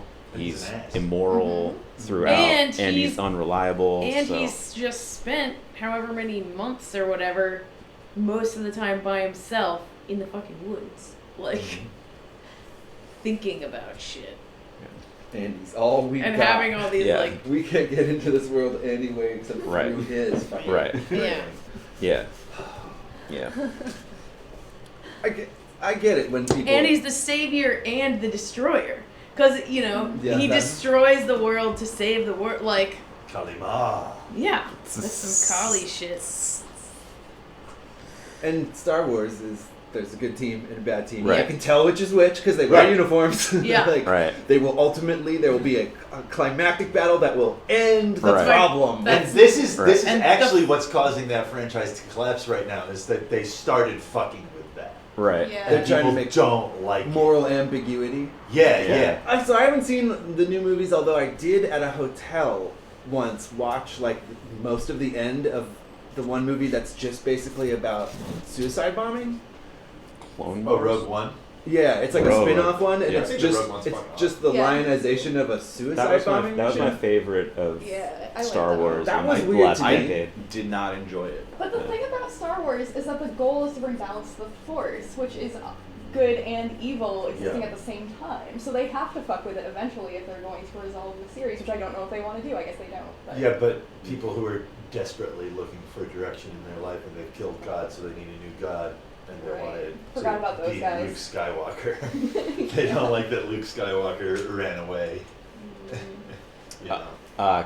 Okay, so I've touched on these ideas in the past, but you know how who Joseph Campbell talks about, like, Star Wars is kind of like the new spirituality. So Yes. people look towards this for God, but I think that's incorrect in my opinion. I think that Star Wars is just an old timey story in the vein of old myths, Sure. and that people do still look to it to fulfill like an old fashioned instinct within ourselves for the hero myth, but that we have evolved and we just don't realize that our mythology has evolved, and that our current mythology is just is as difficult to discern as like telling someone from the 10th century that God wasn't real is to discern. I don't know if that makes sense, but that Joseph Campbell's just like a historian, but he's not. Star Wars doesn't serve the same purpose for people now that the old myths served for people way back when. It serves a similar Right. It's purpose, analogous. but we've evolved, and that our mythology is just much more complicated than that, and is more societal. Like, Sure, and there's an awareness to it, but it's an analogous role. yeah, or we still like stories as a race, but our mythology has changed. Now I think our mythology is more like, the ideas that we all kind of people understand amongst themselves now, but it's hard But there to are discern. people who base their moral decisions on precedents they find in Star Wars. Oh, And well, that's yeah. the way in which it is a religion. Yeah, You know. a little bit. Yeah. Yeah, the characters embody timeless forces for people that are like underlie why things are the way they are. Well, that's why they get so mad when they try to explain it, like the midi-chlorians thing. Like somebody was like, maybe we should like have an actual explanation for why this shit happens, and everyone was like, no. It's like, well, there's magical amoebas in your blood. Like, Yeah, isn't that what the video? Yeah, it's like why is this worse for you? Like it's still made up. Like it's still a fictional reason for this thing that like. Yeah, it's not less magic. Just Yeah. because, like, It's not comforting when you start talking about the amoebas in your bloodstream and like why that gives somebody magic powers. I feel like it. I Well, guess that's what the force is that what... I think so. It was symbiosis with microscopic. They don't talk about it anymore in the movies because like it came up in like Phantom Menace and This was one and of everyone George was, Lucas's great ideas in like the 20 years he wasn't really working on anything but Star Wars merchandising. He comes back with this like, okay, so there's these things in your blood, these tiny amoebas, and they sparkle. Don't let him hear the keyboard. Yeah, I mean, like it Take is. away it is all of his dumb. paper Like and I'm pencils. not really defending midi-chlorians, but I do think that the outrage regarding midi-chlorians is indicative of that thing. Like any time you try to like make make this myth, this very like broad myth, more complex, people get mad at it. At least complex in a metaphysical way. Like there's kind of this endless complexity to Star Wars, but it's all trivia. It's like density. I think is a good word for density it. for sure. It's like dense with trivia, and people like trivia, but they don't really like having to think about like why we're able to connect with spiritual reality. Yeah. But it's I mean, 'cause it's heresy. It's interesting what becomes heresy and what's okay, you know? Right. I think that there's a connection between the comfortingness of Star Wars and particularly Star Wars as like you just described it as like an area that must be purged of weird intricacies, you know, but and the good versus evil thing. I think that those are both like comforting, vague, warm kind of things that envelop you. And that Childhood? Yeah, that if you were to, like, you can't have them both. You can't have Star Wars with, like, a rhizomatic DNA explanation of, you know, shooting your lightsaber. No, that's too science fiction, because they're not really science fiction movies. Yeah. They're Right. fantasy movies. Yeah. Star Wars falls apart when it grows up. Yeah. It's the dream of a child. just like all of us. And that's why I think it does kind of make sense when there's, like, Star Trek households and Star Wars households. And I was in a Star Trek household. It's true. And I feel like Star Trek is, I mean, still goofy, but like more adult storytelling. Yeah. For sure. Well, it Is depends. Data a human? That's a adult story. Sure. Yeah, like Yeah, we don't talk about that in Star Wars. It's just like our little buddies. Yeah, I don't Star know, Trek this is is like more an willing episode, to so dig what's up? into. I think Star Trek comes more from that like Twilight Zone kind of, especially like I mean maybe up through like Next Generation. There's like an element of the Twilight Zone to a lot of it, where it's like, here's a situation. How are these people going to deal with it? They're just like, it's like simple philosophical concepts. Yeah. Made into problems, which I think is interesting. Like, that's what makes it interesting. Yeah. Because they're like, okay, what do I think think this situation? You talk about Next Generation? Yeah, I mean, yeah, like how would I handle this kind of like moral or like, quandary? yeah, it's and they're very That's what the show simple. is. Yeah. Yeah. The narratives and the issue, you know, they're not like, it's not like terribly deep, but it's like cool in that way because it's just like these broken down, very like simple things, but like all together they start to like. Yeah, I think, and there's just more interest with engaging with that kind of philosophical side of, which I think comes out in a lot of science fiction, at least good science fiction, like where it's like, this is the trappings of sci-fi aren't the thing that's the point here, and that's kind of like the trappings of sci-fi and fantasy are what makes Star Wars. This is relevant because Well, and Star Trek it's like Star Trek is questions, Yeah. Yeah. and Star Wars is just like statements. Yeah, it's like it's what happens. images. It's always about what happens, and that's I think that's the beef that we have with a lot of people who like want to analyze this book for what happens, like trying to figure out, like really drill down, and be like, okay, this is what Severian does. Definitively. Yeah, definitively, this is what happened, and it's like that's Objective closure. Yeah, is exactly. the term Which I that's would been argue is not even used. possible. I know. No, that's or why. any buck wild. or That's any book. why. Well, like, the point of this book is that it's impossible. Exactly, yeah. I mean, reading this one Yeah. teaches you that it's impossible with other books that you've read. Mhm. Yeah. I think It I instructs, mean, it's modern. it instructs That's- you on that. That's This meeting, a bunch of it has been about where we don't even know if the main character is still the main character. Right. What the fuck is this whole? Who would call Oh. you? Mom? Can I call you after book club?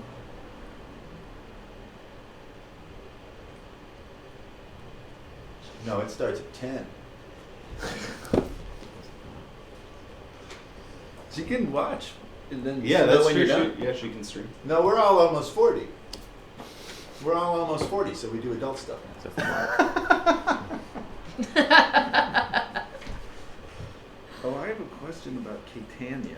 Yeah, I'll call you tonight. What is Catania? Alright, bye, Mom. Bye, Mom. I do feel like there's like Aeschylean Borg similarities, like kind of similar questions there Yeah. about like the group think, and some of the more interesting Star Trek episodes were like kind of delving a little bit deeper into the Borg problem. Like there's an episode where they actually take a Borg onto their ship and they're like, "Fuck, let's kill it," and then some people are like, "No, we can't." And they're like, he's going to tell them about the Borg. We're like, we can't. And then they're trying to figure out if he's like an individual or not. Right. Because his whole... And he talks kind of like an Aeschylean too, if I recall. Like, the Borg speak in like... Yeah, like the same... Not exactly like the Aeschyleans, who have more complexity, but they kind of say like... In mottos. One slogans. thing, yeah. Basically. Well, there's Yeah. also Darmok and Jalad. It's Nagra. That's weird. Yeah, I remember that phrase, but I don't remember the situation It's around it. where... Is it Shaka when the walls came down? Yeah. Oh, Shaka when the walls came down. Picard has to negotiate with a Oh, culture yeah. that only speaks in metaphors from this one story. Right. And so he has to like hang out with him for a while, and they finally figure out Right. how to like talk to him through the thing, and then like at the last second he's able to like seal the deal and get out of there. Well, yeah, it's like basically the same. So weird. Whoa. Yeah, that's a good episode. Yeah. Yeah. It's like Darmok and Tanagra. Yeah. The interesting There's thing memes too that about feature that now too. Yeah. Oh, really? Yeah, there are. the interesting Gives them thing out. about Shut that like those questions being kind of levied in Next Generation is that like the Gene Roddenberry mandate for Next Generation was that there's no interpersonal conflict. Right. It's all like this team of people Yeah. trying to trying to resolve external problems. Yeah. And so they have to be really like closely connected and not like there's friction. Emotionally neutered. Yeah, basically. But the idea that then they're like engaging with these cultures that are even more like sort of like compulsively restricted, Yeah. like the Borg or like these guys, and you kind of see a little bit of that in the Enterprise crew too. Mhm. So you get an interesting foil there. Mm-hmm. Star Trek: The Next Generation should be called Star Peace. Yeah. Because it's like it's all the like Star Wars is about like this one all-encompassing Star conflict Peace. that like nothing else is happening in the universe until this war is over and And it it affects never ends. everyone. Yeah, and then Star Trek is like we have to live day to day. Like there's going to be days and then other days, and like all these people are all going to be different and doing different things. Like so you have your crew that you work with. And you have your job that you do, and your like rules about engagement, like how to properly be respectful to cultures you encounter and stuff. But That's for why both Star of Trek- these faltering franchises to succeed, they have to move beyond both of those paradigms, which is the only thing we've seen of those worlds. Those worlds must be more complex. In order for those franchises to live, we have to see what fucking Deep Space Nine. Tarantino's little gang of Ferengi gangsters are doing over there that you never would have heard from. That's what needs to happen. I don't require that those franchises remain. Well, Personally. That's fine. They've done a lot of heavy lifting. We put can can put them to bed. Yeah, we It's can okay. always go back and watch Yeah. what exists. I don't Yeah. require that they. Yeah, We I'm can make new kind of the things same way. now. That's fine. That said, I It's am pretty curious good. about the new Picard Pretty good series. time for new I things. might. See, I'll I'm one of probably the check it people out. that thinks that we can't make new things. Wow. I mean, I'm into the whole there's 9 stories and we just keep telling them over and over thing. I mean, Yeah, but they don't have to be with those characters. I think there's merit Yeah, to that. Like, franchise yeah, is yeah. we different, can't necessarily make new story structures or whatever, but we can make them with intellectual property that hasn't been ground into dust. We could, but I don't think that we have to.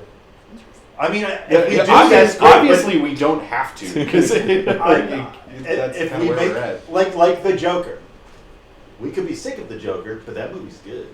Sure, I guess, but like, and I'm more interested in being like people with singular visions providing their take on this kind of like IP that we all know and like understand a lot of. I think that's interesting, and I think if those franchises move forward, that's a nice way for it to happen. But also, I'm with Jim. Like we don't have to do that. It's like you can tell the story that you want to tell about Batman's nemesis Joker without mentioning Batman or Bruce Wayne or Gotham City or the Joker. Like, That's kind of what the movie's trying to do, almost. that's how the.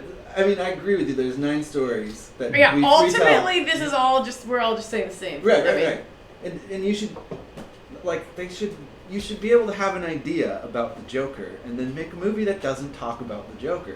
I think that's how we retell these stories, and it gets this. It's going to whatever we call the insanely literal reading of this book. When you're like, we have to tell a story about the Joker. It's called Joker. Joker's in it. This guy's Joker. Yeah. Right. You remember? Although he might not remember have been Joker in the movie, though. The other guy who shot the Waynes at the end might be the real Joker, and that guy's just a crazy guy who inspired the real Joker. Just a side note. Oh, you just spoiled the movie? You haven't seen it? No. Okay. It doesn't matter. It doesn't In matter. the end, he turns into the Joker. But he might not. But maybe not. Is my theory. He might not be. Yeah, no, I think that's what's going on with Joker, kind of. I don't know.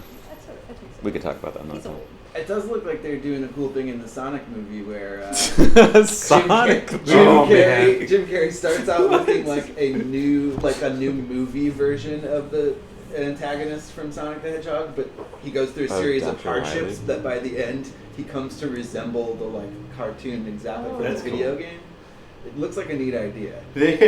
Apparently everyone is like okay with the Sonic the Hedgehog movie now. They put out another trailer and everyone was like, Okay. oh, all right. I find that whole thing so funny So that that they put the trailer out and everyone was like, oh hell no, and they were like, oh wait, It's wait. computers. They It's just, like, computers. They went can back change it. They just Like it now? changed it.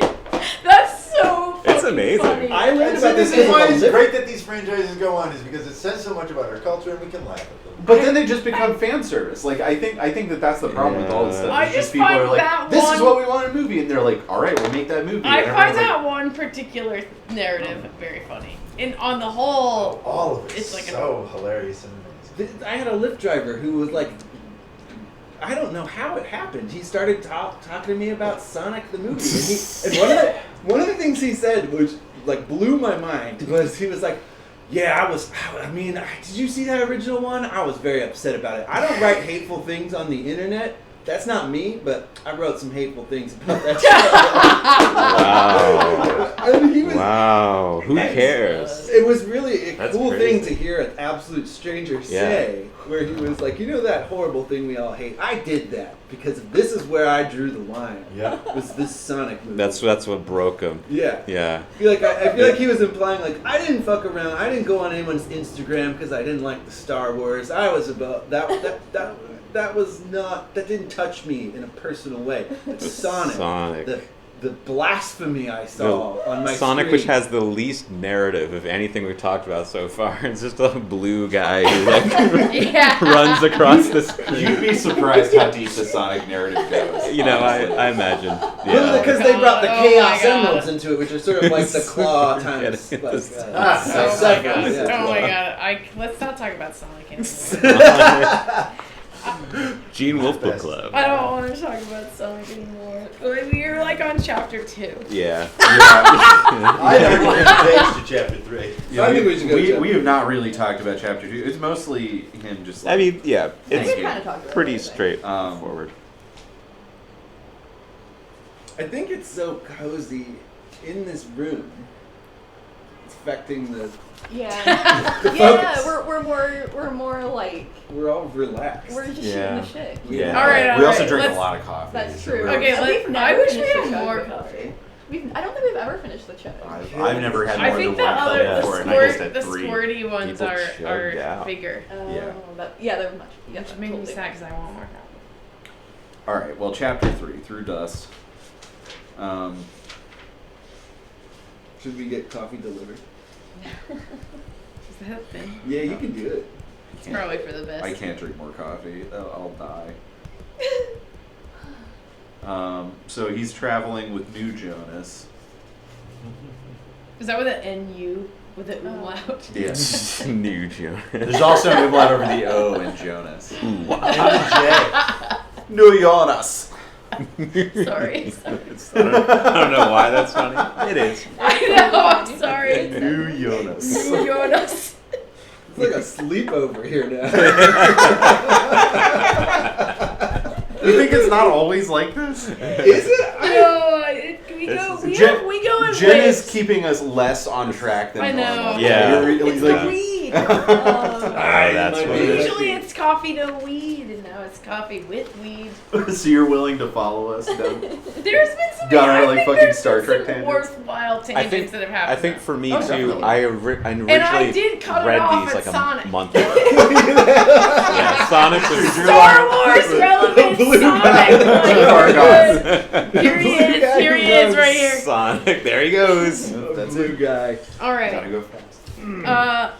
I think maybe also that this content is good for the viewers, that maybe they enjoy. Could No be. way. The viewers. They're like, viewers? shut the Our fuck up. It's viewership. character building. Who's watching All right of our Yeah, we're We character. don't got anybody that's No. more into We our... lost them all at Sonic. deeper into the wolf pack. We're building up wolf I pack. feel, lore. honestly, think feel like this is- Sonic might what brings them back. And Star Wars, they'll be like, oh, I've heard of that. You know, Yeah. we'll talk about Star Wars for like 10 whole minutes, and they'll be like, I get everything that's being said right now. Yeah. I feel like I'm involved. True. But also I'm a little bit mad because they seem to think Star Wars is kind of dumb.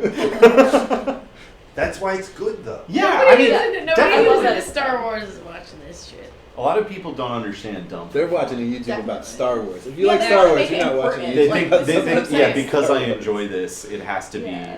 be, it's No. unimpeachable. It's just even- Okay. So he knows it's Jonas. How How does does he? What's the first inkling? Is I guess that- he thinks He that he talks sees about. his He face. says something about Jolenta and he twitches.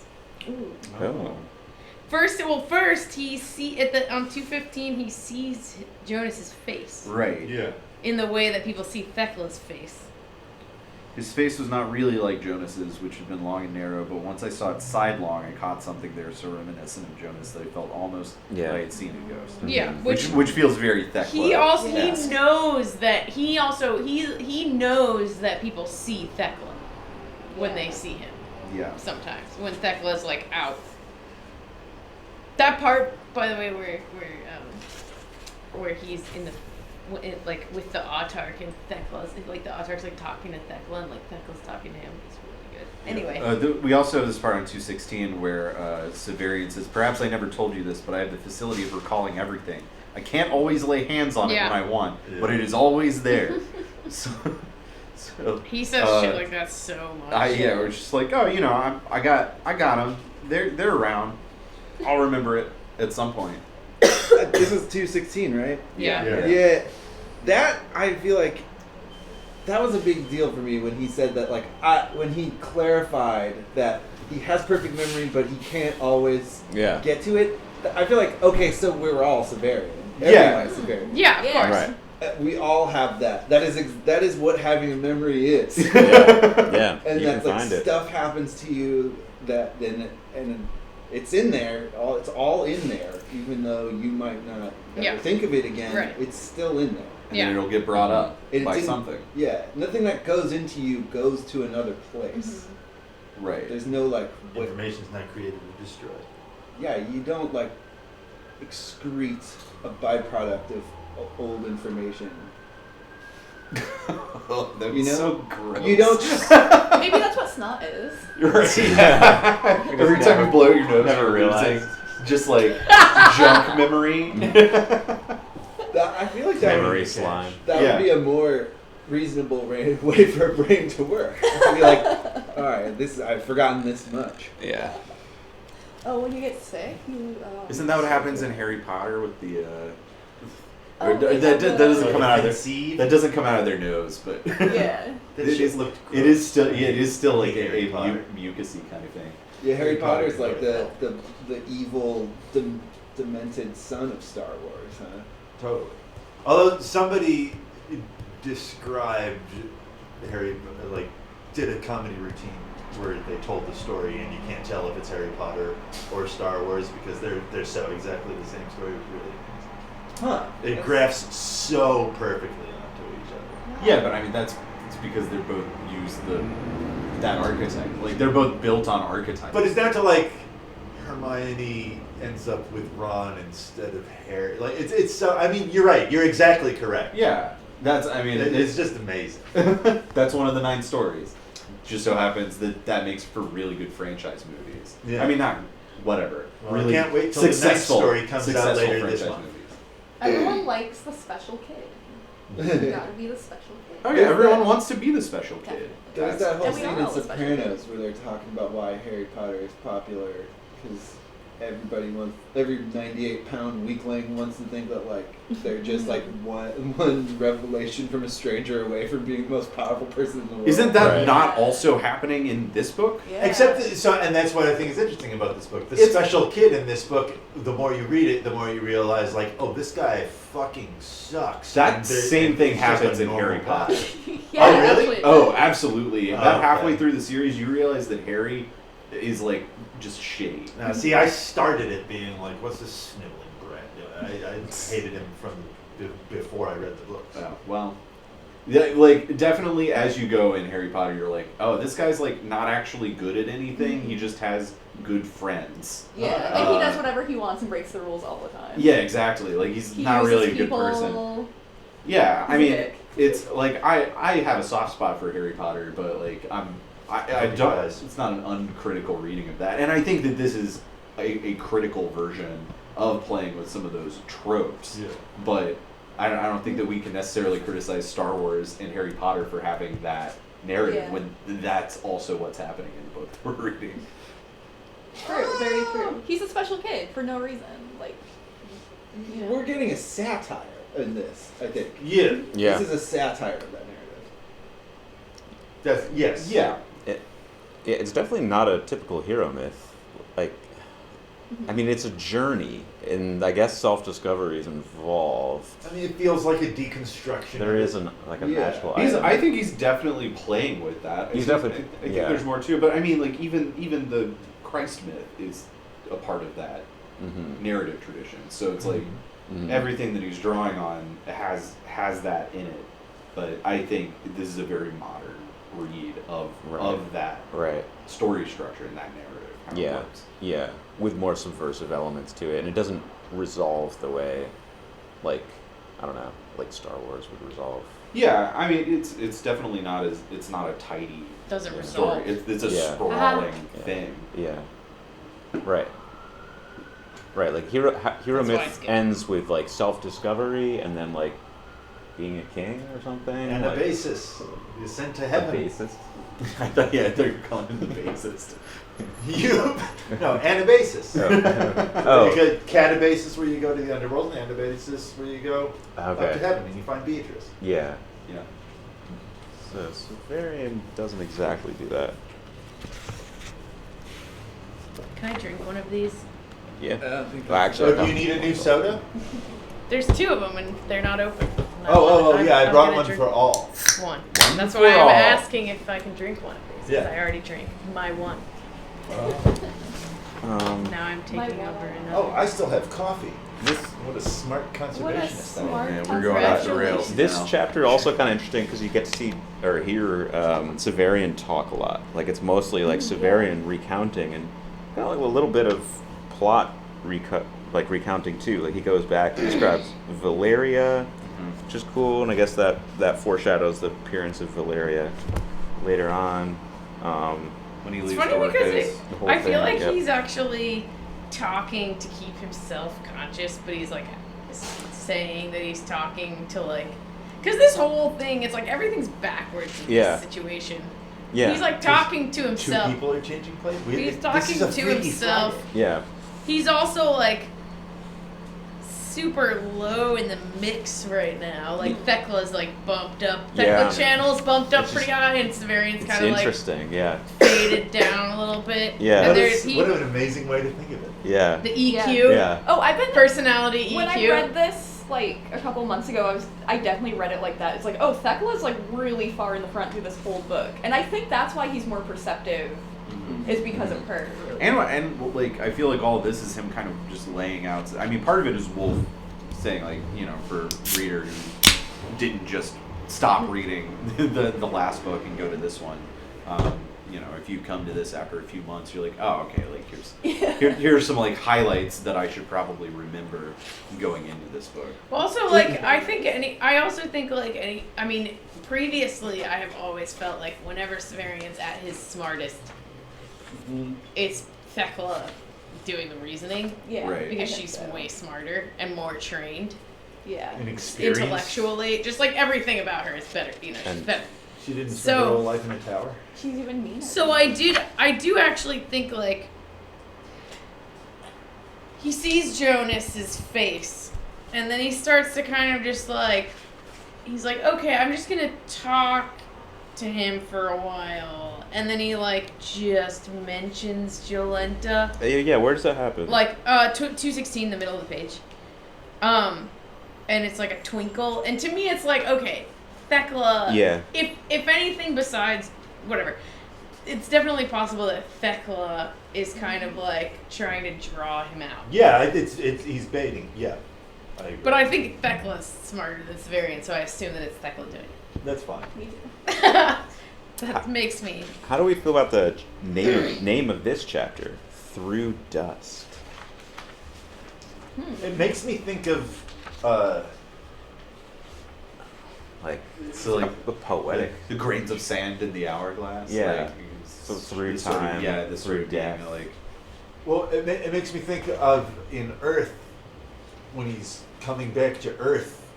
There's a chapter called Erebus, which is all about moving through the mist that envelops Earth, because Erebus is the mist that envelops the underworld. Like it makes me think of climbing through that liminal space between Mhm. the dead soldier and the rest of the world Mhm. after the dead soldier comes living.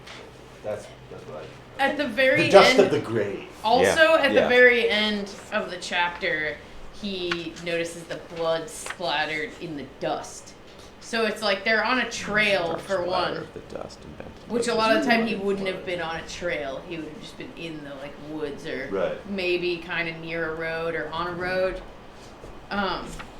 But also he's breached the perimeter of the war at this point. So like Mhm. there could be, you know, Yeah. ash. Like Mm. it's not yes, but also literal ash, physical ash. But it's like, you know, the woodscape at this point is not going to be Yeah.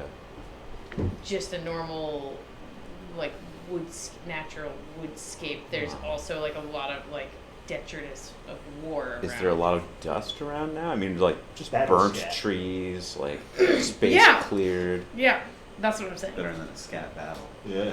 Like, I they're, don't know, like- they've already, like, passed some of the troops at this point, and they're, like, in the war. In the ship. They're in the shit. That is cool. Next chapter's fever.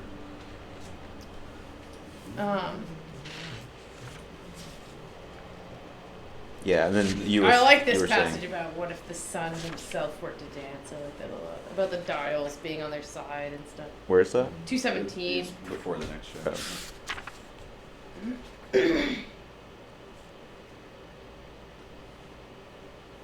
Oh, and this is kind of the basis of my idea that the claw just manipulates time, right?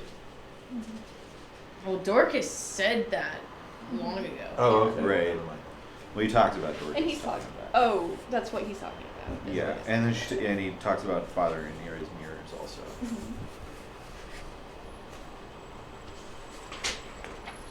Okay. Viva! Yeah, this is so cool. Like as he's like starting to slip away and starting to go mad a little bit. This chapter is mostly like him kind of like in a fever dream, right? He doesn't seem to understand which of the two soldiers he is. Yeah. Yeah. Right. Yeah, and it's great when they finally arrive at the Pellerines, and the other soldier's like, I just met this guy. I don't know, he's crazy. Yeah. He seems to be sick. And Yeah. he's like, no, you're sick. He's like, they're like, you're both sick. Yeah. Like, you're not doing great. But the soldier gets better like in like a day, right? He's like, Right. yeah, I'm Yeah. fine. The And guy then who had been Severian- dead is in better shape than Yeah, Severian. yeah, and Severian's actually on Been death's there. door. And Severian's so sick too because his cuts are infected, right, from his fight with Baldanders. And he's got the disease that Starving. like we've been hearing about since we looked at the soldier's letter. Oh, by the way, yeah. Yeah. What was that disease? All of that information in that letter is like telling it speaks exactly to Severian's present Oh, condition. fallen You're right. ill. You're right. Yeah. Which is that what killed the soldier? Probably. Maybe so. I mean, yeah. because he had food on him. Yeah. I never even thought of that. Like, he doesn't have any, gunshots in him or anything, or laser shots. Yeah. He probably died of the disease. And then Severian has the messed with his disease. body. Yeah. Wow. Took his food and messed with his body. And Severian's got the thing that. And we got that little like slice of soldier life of like some people were really sick and they wanted to not be in the war, so they got shot for pretending to be sick. I never realized that.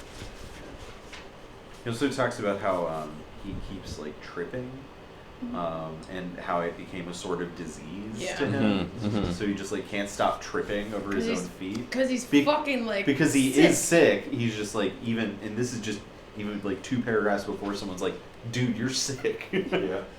He's like, oh no, I've just been tripping a lot. Just can't stop falling over. I'm not sick. Classic Severian. Yeah. And then I thought it was interesting that on the next page, the soldier starts talking, and Yeah. and he asks him why didn't you talk? And he says, I was thinking of many things, and you didn't talk yourself. You seem so tired.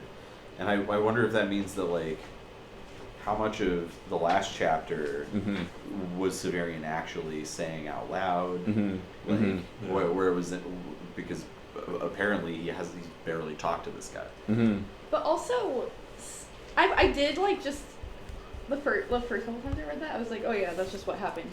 Severian just didn't know that he was like totally out of it. But doesn't he talk? Miles talks later when he talks to him.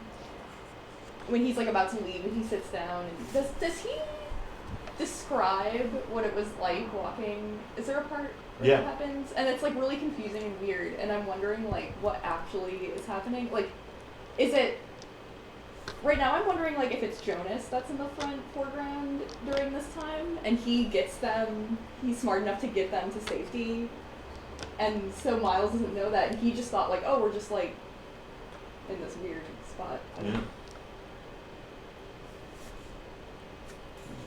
Well, I think part of it is it's like multiple things are happening at the same time. He's moving. Also, Jonas is like entering his body. Like I think it's like a kind of a lot of different. There's like 2 different movements that are getting mashed into one. Yeah. Yeah, I guess they're both going through their own personal situation at this time.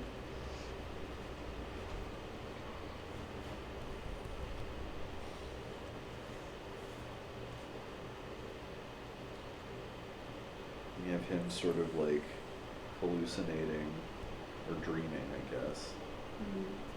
In that next section there. Yeah, he's dreaming. Pretty fever dreamy, but Oh, this is the part. It wasn't later. It's right here. which one? When And he's talking about like, we were walking on a dark path and you were beside me. I don't remember meeting you. That sounds normal. And like, before that there was music. I guess that's when he's dead. Yeah. And sunshine and later through the dark is probably when he's like coming back. That's what I took it as. Yeah. Like, I don't even remember meeting you.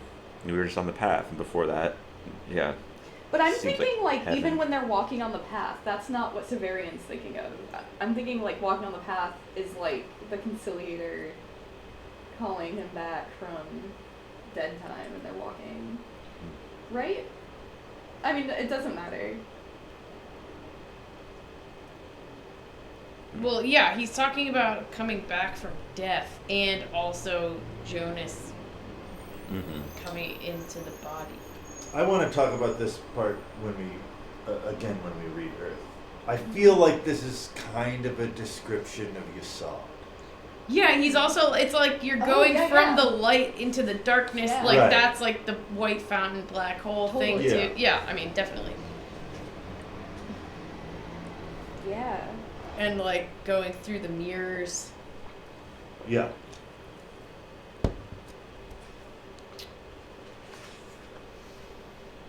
And also, Severian's saying this thing is you're like, oh, you weren't wholly rational. On a warm day, it can seem the sun's just overhead, and then it's down behind a mountain, the light becomes darkness, blah, blah, blah.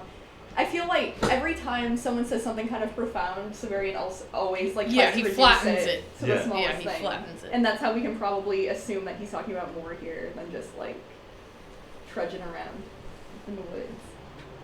Oh, yeah. And then, too, like, this guy says this thing where he's like, I lost it somewhere along the way. That's what the Jaguar Yeah. said, who had promised to guide the boat.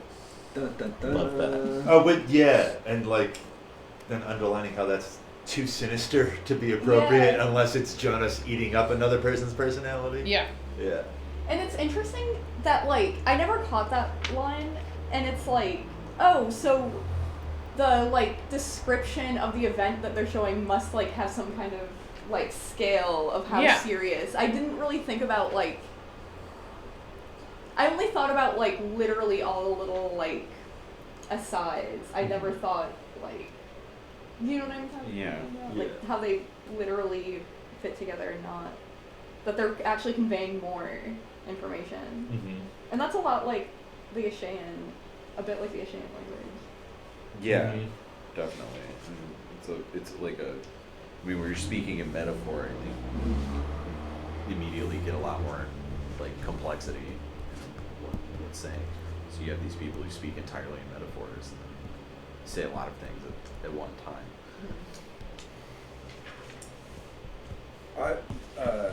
This business with Marin and the command. Mm-hmm. When we sleep, we Yeah, move it's from really good. temporality into eternity. When we wake, we lose the facility to see beyond the present moment. It's so good. It's crazy. Yeah. It's also, I feel like, what I understand of William Blake, that's very much his theme, is this idea that eternity is real and that what the material universe and time is a contraction of your senses. Mm-hmm. That like your senses naturally can go all the way into infinity, and you can do it anytime you want, your imagination, and that like to bring everything to a material level requires stopping at any surface and not going past any surfaces and thinking that if there's a surface, that's the object and that's what's real, is what is on the surface of it. And it took me a long time to get my head wrapped around it, but these two lines I feel like they're like the fucking wiki for it. The more you approach the ultimate reality of infinity, the less real you yourself become. Kind of, right? Yeah. Yeah. Yeah, because, and I guess another thing that his idea of Jerusalem is like a city that is always, it's like Blake says, like nothing that happens stops happening. Right. Everything that happens accumulates and is always happening, and that like the city of Jerusalem is an eternal city where anything that has ever been done is there, like in our world, you just see what's happening right now. But if you expand your senses out beyond the limits of like the surfaces you see, then you're in a city where everything that's ever happened in the city has happened. This is what happens on the event horizon of a black hole. As information falls into the black hole, it's annihilated in one way, but it's also all of it is stored on the surface of a black hole in a two-dimensional, like, so it was, and that's a hologram. It goes from being a three-dimensional thing to being a two-dimensional thing on the surface of the black hole, but it's all there. Am I saying this right? It's interesting. I don't know. It's like all of time. I'm not going to be able to. It's this. I've been watching a lot of videos about black holes, and what you're describing right now. Will you send some of them to the thing? Yeah. It's just it's PBS Space Time. I just watch every single one of those every week that they come out. Cool. And it's amazing. Or stuff about the man of Wells. But anyways, yeah, it's that all of time, which is a fourth dimensional thing, is stored in the three-dimensional black hole on its surface. Exactly, but it's a three-dimensional thing that has all of time in it. It's what you're talking about. It's I don't know math enough to talk to you about this. It makes me wonder if like advanced science and mathematics aren't just ways for people who are too smart to like get to the metaphor that you can put in a book anytime you want. Like you can read like the literary version of that explanation of how things are and get it right away, or you can go through like a torturous route of decades of study and learning intricate like language and understanding complex rules of a very niche field of study. We're doing that Yeah. different. Yeah, it's just different. Yeah. And then you pop out and you're like, oh, it is definitely true that all of time is eternal because the black hole science proves that it is. I can now let this truth be true. Right. Yeah, because that's what science is about. A certain Just agnosticism. hammering away, too. just hammering. Whereas- yeah, I mean, science I think encourages agnosticism, and literature encourages like kind of intuitive belief. And I think they mean different things to different people. Yeah. And some people need the science. Some folks don't. I think the people who need science probably aren't going to be in this book club. Nope. But we can like this. Yeah, we can be amused. Sure, We I can mean, be the amused. the We science are is amused. cool. I'm all about it. We just can't. Yeah. Need It's like it's a cool style of storytelling. Yeah. It's like science fiction and then also science. They're cool ways of telling a story. Two of the choices that you can make if you're going to tell a story. Like, how do I want to tell the story? You can tell it with science. I do research, tell the story. Or you can tell it with words. Yeah, or I could make up a fantastic universe in my mind and tell a science fiction story. Tell us something. And lose the facility Tell us to see everything. beyond the present moment. Well, do we have anything else about this dream? It goes in a lot of places. I don't know if we're going to break it all down. There is a very consistent chaos to all the dreams that Severian has. Yeah. They definitely feel like the work of the same author. Gene Wolfe. In fact. And I like that this dream is really like 50-50 Thekla and Severian. Yeah. Because there are these moments where like Marin and the Cuman greet Thekla as a sister, and then there are all these parts with Master Malrubius and the dog, where it's clear that it's Severian, but it all feels just like one person's dream. It just happens to have a bunch of different facets. From the little boy Severian point of view, him getting his sword and his magic claw annihilated is like it's tragic. It's like a loss. But it would appear that in the vacuum created by that ego death, there's now room for Thekla, who was already there, to like move in and do good, be perceptive and be able to like help him out during this time. And that's all occurring in one person. Right. It Ego is- loss precipitates growth. Yeah. Yeah. It's very comforting thing that's like a good, I don't know, like this is, you can be optimistic about Severian because even as dumb as he might be, bad thing that happens is eventually he gets annihilated a little bit. And then there's already something there that starts moving to like pick him up and keep him going.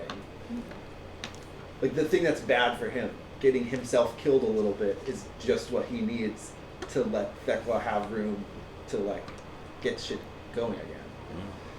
Yeah. It's a redemptive like mechanism that has been set up within this dude. Sure. Despite himself. And in fact, I mean, his badness is necessary to get him to the point where he can be helped. Yeah. He has to bash his head again, and his sword and his claw on like a wall in order to like stop and let something else take over that can do a better job. Smash the patriarchy. Yeah. Yeah. Well, I guess there's another thing with William Blake. The is that he patriarchy believes smashes itself, I guess. that is what people it are, or that like the I don't ultimate. care who does it. Patriarchy smash. is. I have to go to the bathroom. That would be too much coffee. Too much coffee. It's Too a much diuretic. smashing of the patriarchy. Oh no, you're breaking the seal. Now we're all just gonna be pissing. Very true. Everybody's pissing on you too. We should put it in a bucket just out of frame so you can hear, but not Yeah, see. there you go. Like Rather like in a chronotomy. Yes, And we put some cat litter in the bucket. that was great. I can't believe the bucket got spilled. Ugh. I guess I can. Oh my god. Do y'all know about this? No. Did you Hear see about this. chronotomy? I don't want it. Yes. Yeah. So you know how it was like Ryan and Ann and Madison coming out and just doing Yeah. this. So they had a bucket backstage to pee in because they couldn't stop performing for like hours. Yeah. And they put cat litter in the bucket so that it wouldn't Be loud. But then when you fill it up to a certain extent, you just get You only get so much. You get splash. Yeah. Oh. And then Disgusting. And then someone spilled the and bucket. then someone Oh. spilled the bucket. Not any of us. I believe it was someone else who was like, "I'm going to help.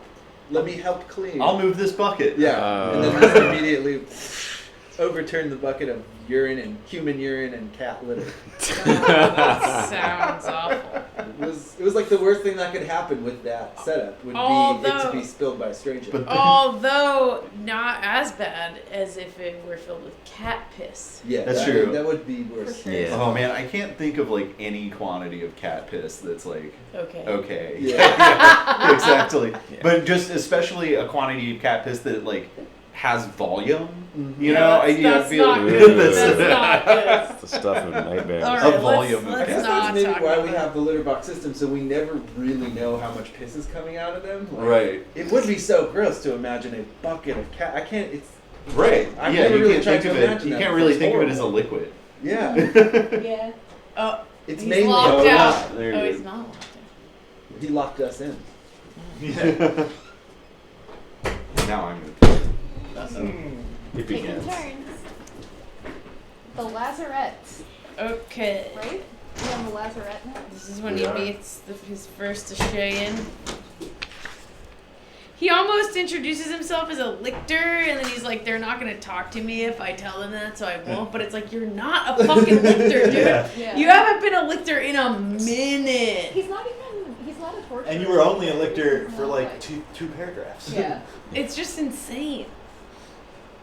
He's not really anything anymore. That was also the thing where I feel like he Lies made like the Trump. the most He does lie like Trump. explicit break with. He like deserted his post, like on the run from soldiers that he thought would find and kill him. So Yeah. he's less of a lictor than anything else he's ever lied about being. Yeah.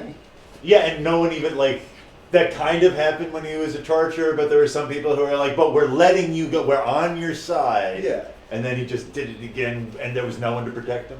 Yeah, and also like he fucked up with the tortures, but he didn't say like, "Peace, motherfuckers, I'm out of here. I'm like gonna go do my own thing." Right. Which he did as a lictor. Right.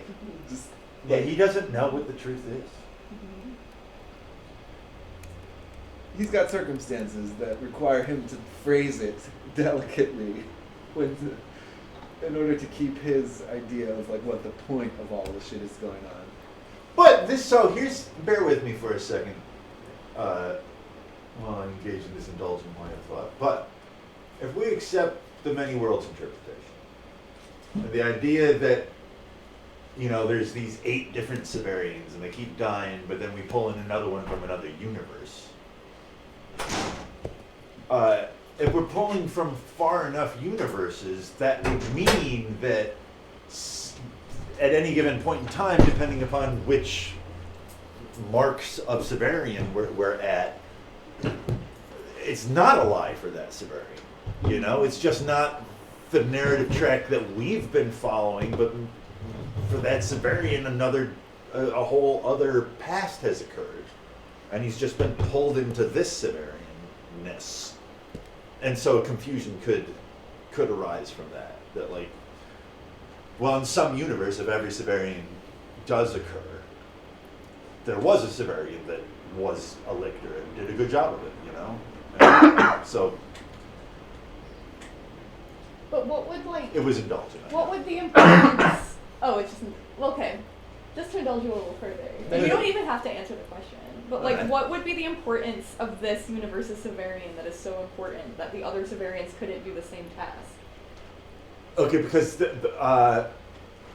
we're not reading from the standpoint of any of the boss, any of the individual Severians. Mm-hmm. We're reading from the standpoint of the Severian that gets up to the next word, the overarching concept of Severianness. Or whatever. So that's the story we're getting. Well, it's the idea of Severian, so it's The platonic Severian. Yeah, exactly. So exactly. I guess what I'm asking is what would make any one Severian the platonic Severian? Why couldn't any one Severian on any timeline just carry it through to the end? Any one Severian is not the platonic Severian. Right. The It's the platonic overall Severian is all Severian. this. It's like So it's the uber Severian. Right. They all matter. So if any Severian in any universe died, they'd be replaced by another Severian. Or are they all just? What I'm asking is are they just trying to keep this one timeline going? This one thread. This one thread is the closest they are to bringing a new sun or something. Except that it's not a thread; it's a cube. Okay. Because it's all I'm the thinking stories about of it all the differently. Severians make a thing that's different. It's a multi-dimensional story, So maybe. a hyper story. So maybe it's less that when one Severian dies and we get a different Severian, that Severian is being recreated in a single world, and it's more that we're jumping with the claw to a different world, To the and next relevant Severian. Yeah, All right, exactly. all right. So we're Yeah, we're I jumping like to an alternate Severian rather than a new Okay. Severian kind of coming into this one timeline. That's The Severian that's most closely telling the story of all Severian. Yeah. I gotcha. It's- I gotcha. Yeah. Hypothetically. Maybe. Indulgently. Yes, thank you. I mean, which would mean that the depths are inseparable from Severian. The deaths are inseparable. Yes. Yeah, the And- depths of Severian is a key component of Severian. To tie all of my tangents together, what we're describing here is the idea. It's my understanding of the idea of quantum mind, which was proposed by the physicist Roger Penrose, who is the physicist that came up with the math that describes what happens on the event horizon of black holes that we were talking about earlier. And you drew that triangle. Which triangle? Penrose triangle. Oh, did he? I don't know. Maybe. I guess I'm really thinking about Roger Penrose today, guys. This is an interesting name. Yeah. Penrose. There's like- a thing in that what the fuck is that book called? That one Planet Engineering Gene Wolfe book. There's a part in the beginning where he's talking about he talks about all the people who helped him accomplish various things or whatever. It's one of those kind of things, but then he's just breaking down what everyone's names mean. Oh, wow. Oh, That's it's fun. really interesting, but it's just all the normal people. I was like, oh, and this guy's name means this, which is fucking sick. Like he's like. But I read a thing that like in the Monomaki part when they're calling out all those names, you know, like those are all his friends. Yeah, those are friends doing that. too. That he wrote down his friends' yeah. names. That's All so the, cool. they're all other sci-fi writers that are being called to the fight. It's good. It's good. That is good. Cute. Friendship. Yeah, people like their friends. People like their What is friends. Kaiser? mean? Yeah. And Gene Wolfe. Emperor. And Gene Wolfe is like Bastardization of Caesar. birthed from a wolf or whatever. You know, it's like Yeah. my own name means birthed of a wolf. You know? Connor means lover of hounds, and I'm not really into dogs. No, you're not. Lover of hounds. Maybe you just haven't met a hound. Yeah, maybe you like roll hound. Maybe you just like hounds. Maybe you not- just not like people dogs. like me who like to hound people. Maybe. Yeah. Yeah, Well, it must be. mythologically, dogs represent guarding the secret. You're always giving the secret I away. know. I'm against guarding the secret. Maybe you just Just like can't the, shut up about maybe the you just secret. like the bad dogs. The what? Bad dogs. Yeah, you like bad dogs. Yeah. All right. Bad dog Connor Kaiser. Bad dog king. You King like bad are dog. walking down the street and you go, oh, there's a dog. It must be guarding a secret.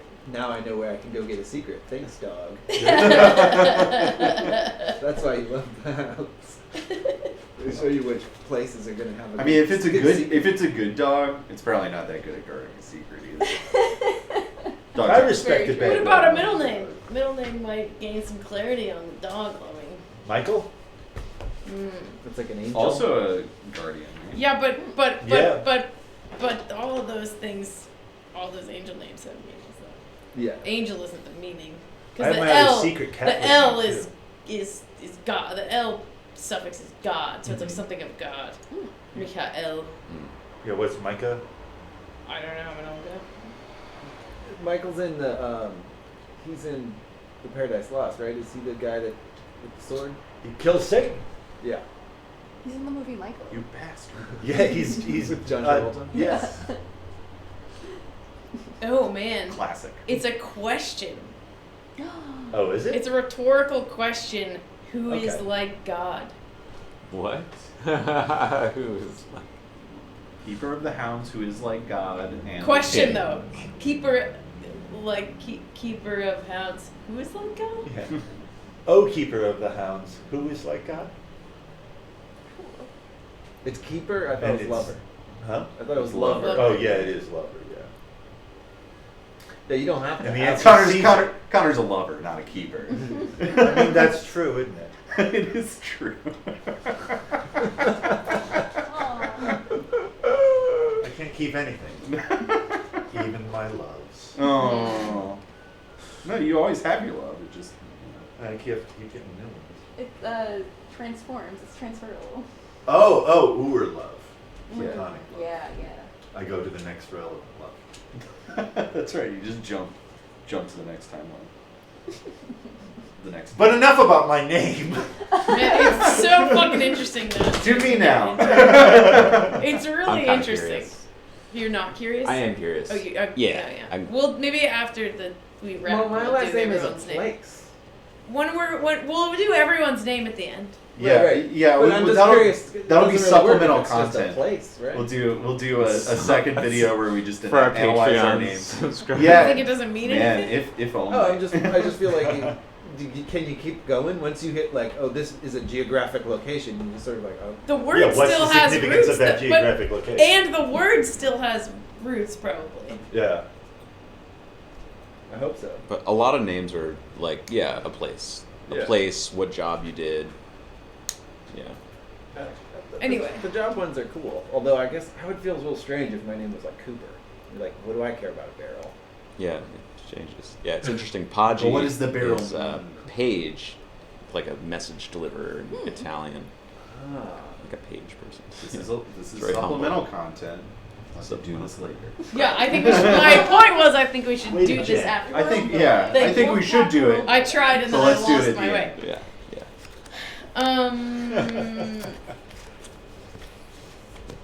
He meets the Ashayan. He's the and And Trips some him other- out really hard.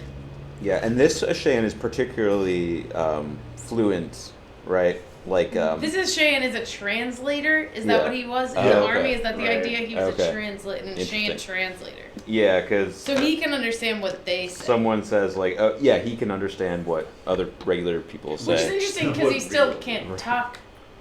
Well, don't they Right. don't they make that also? It's like the more that he can understand other languages, the less connected he can be with the Ashayan, like kind of like whatever thought form that they all subscribe to. Very Saber Wharf. Yeah.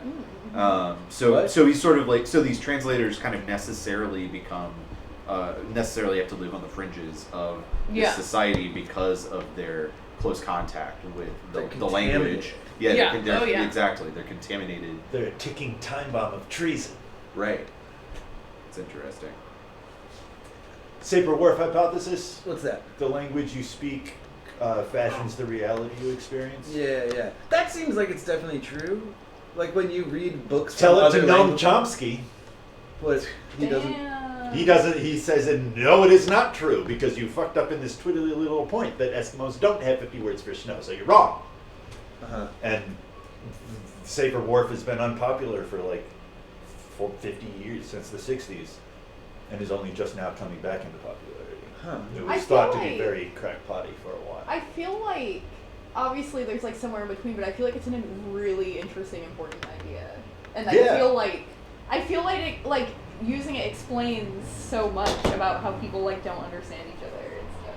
No, I think I'm more Chomskyan. I feel like humans. Because that's your role in this we- group. Right. Well, we assign importance to the language we use, kind of the way we assign importance to the clothing that we wear. Like it does say something about you and your background and your upkeep, but it's the same as any other human being, though. Like it's the same biological function. Well, I don't think it's a thing where like this determines how you're gonna think for the rest of your life. Like, because you can learn more language and you can like bring more things in. Like, you can get a bigger like sense. But if you can't, like, you can think about things in your head that you can't explain, right? But then like how you interact with the world, like there's things that we've like tried to tell each other today that we can't even tell each other, Mhm. you know, and like we lack the words for it, so that we can't like bring it into this world. I think there's a certain amount of this idea that you know, like if you can put into word, like when you describe something, you are kind of creating it in the world. Or whatever. Yeah. But when you, oh no, I'm losing it so fast. Oh It's no. But so there's this idea that if you can't sort of describe something, or something is not translatable into language, then it kind of functionally doesn't exist. That's some patriarchy. Which I think is like, well, you know, I mean, to a degree it's like, yes, like from a utilitarian standpoint, like you're only going to be able to work within this world that is described by language. Mm-hmm. But I think the key is understanding that that's not the only one. You know, like Yeah. So like you The have world to, isn't the you- whole world. Like yeah, exactly. So we, you know, we And as that's what I think is important about the idea.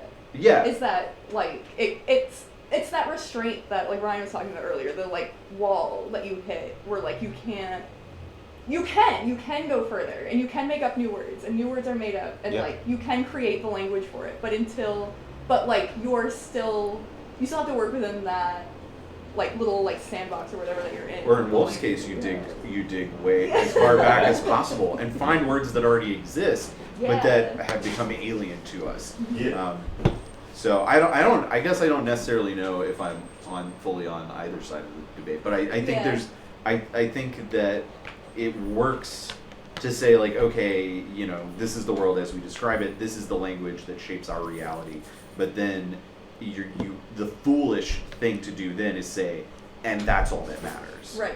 Um, It and- kind of goes both back and forth both ways, like right? Like I think when I was an undergrad philosophy student, and I kind of got to that former point, like, okay, if this is indescribable, or if like the absolute isn't directly obtainable, then it functionally doesn't exist. So I'm an atheist. And then I think after a while I was like, oh, well, that doesn't, like, maybe that functionality and that utility can be useful, and you can sort of act as though God doesn't exist, and that can be helpful in your daily life. But ultimately, you got to understand that there's a broader lexicon than the one that you're working with. Yeah. Mhm. And there are things that are beyond words. What is Right. it from Hamlet? There's more worlds than these Horatio and whatever. Yeah, Yeah. there you go. Don't some people say that English is like particularly suited for like being for believing in objectivity because of the way our sentence structures are? Like everything requires a Right. subject doing something to an object. It does Well, this. inherently, It's so noun. each language Does that. each language has like a very specific worldview built into it. Yeah. Inherently. I mean, that's like if you ever like try to speak other languages, once you get to a point where I'm not fluent in any other languages, but there's a couple other languages that I know well enough to have experienced this, which is that when you're trying to like embody that, like communicate using that language, there is an inherent mindset. It's a physical thing too, because you're like, some languages are like further out in the front of your mouth, some languages are more down in here. The physical sensation of what your body feels like speaking that language is very different than speaking English. Particularly if you and grow all, up with it. and- That shapes how your muscles even develop. Right, Yeah. but also, yeah, which I think like growing up with Hebrew actually kind of like started me in the realm of like being able to switch. But because it's so different, it's so guttural and different from English that it allows me to like speak German or Spanish or whatever, because I can like know how to switch my voice around in my body. I find it's like all of those things are, to me, have like if you spend a chunk of time in a different speaking place, like you get into that language and you recognize that like culture is really like all the different cultural differences are like all tied in with that too. Like it's a whole big broad thing. And it is very much like paradigmatic, basically. Like language, each individual language, and then the concept of spoken language itself. What's the German word for it? For what? For paradigm. I don't know. It's a better word for it. I'm not gonna remember. I don't know. What's wrong with paradigm? It's just a German word that's more nuanced, if you can believe that.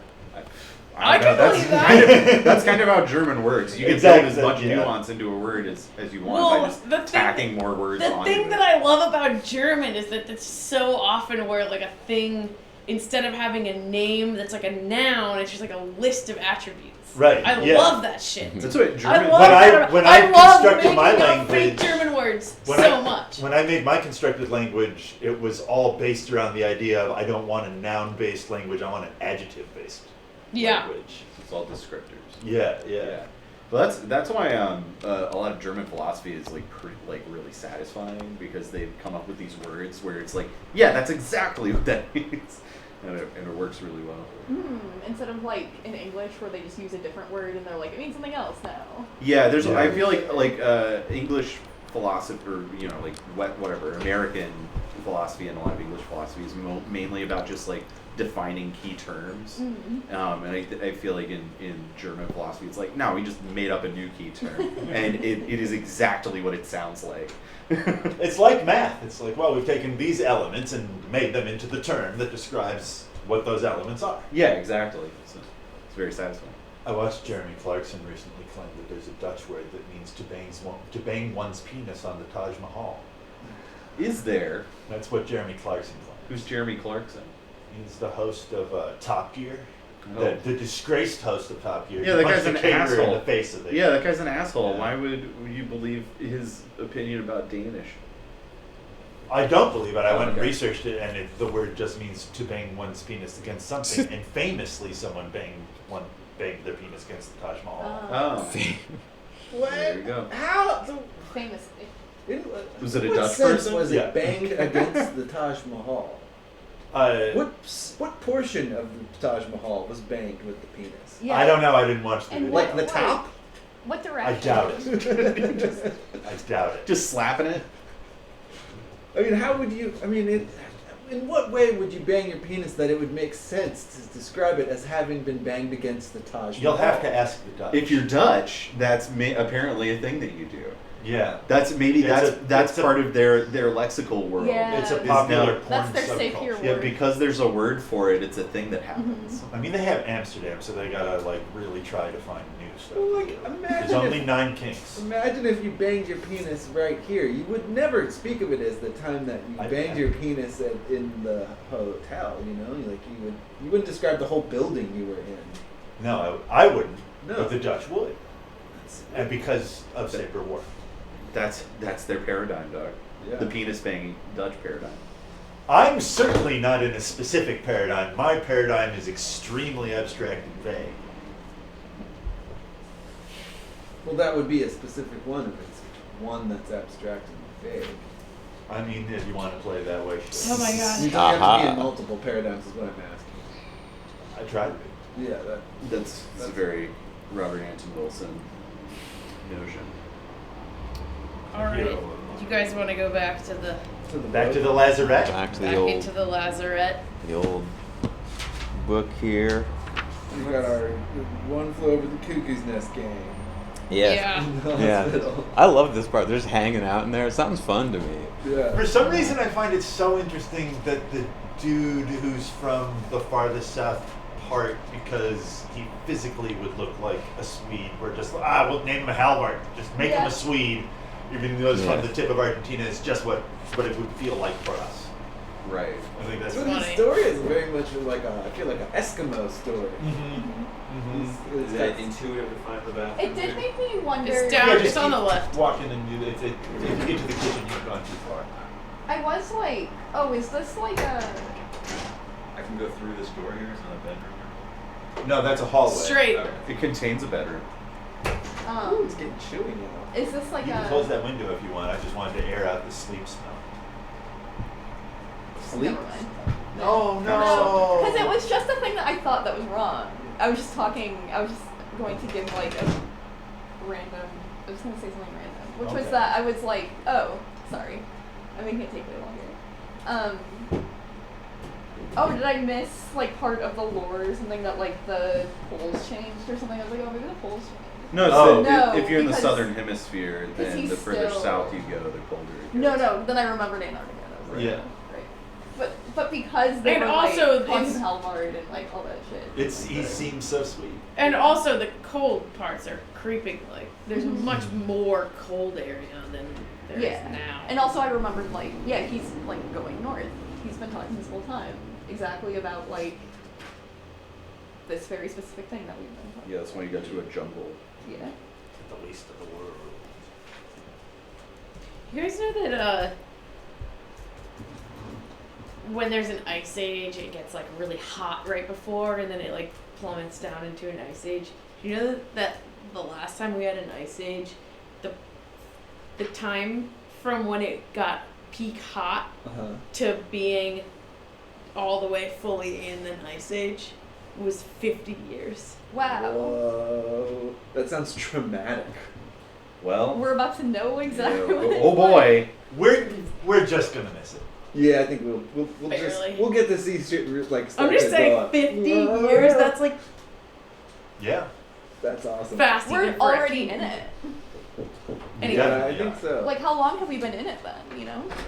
That's my whole point. We don't know. No, well, we're not at peak heat yet. Okay. It's still Yeah, getting hotter. it's Okay, gonna get okay. way hotter. Yeah. But and then the ice caps. Oh, so after heat. then Peak heat. Everything. From peak heat to depths To of ice is 50 age. years. Okay. 50. Okay, I got 50 you. I got fucking you. years. One That's life. fucked up. One. Half of, like Yeah. 2/3, depending where you live Yeah. and like how rich you are. And I guess I wonder how much. At what point does it get too hot for hospitals? to work the way they work now.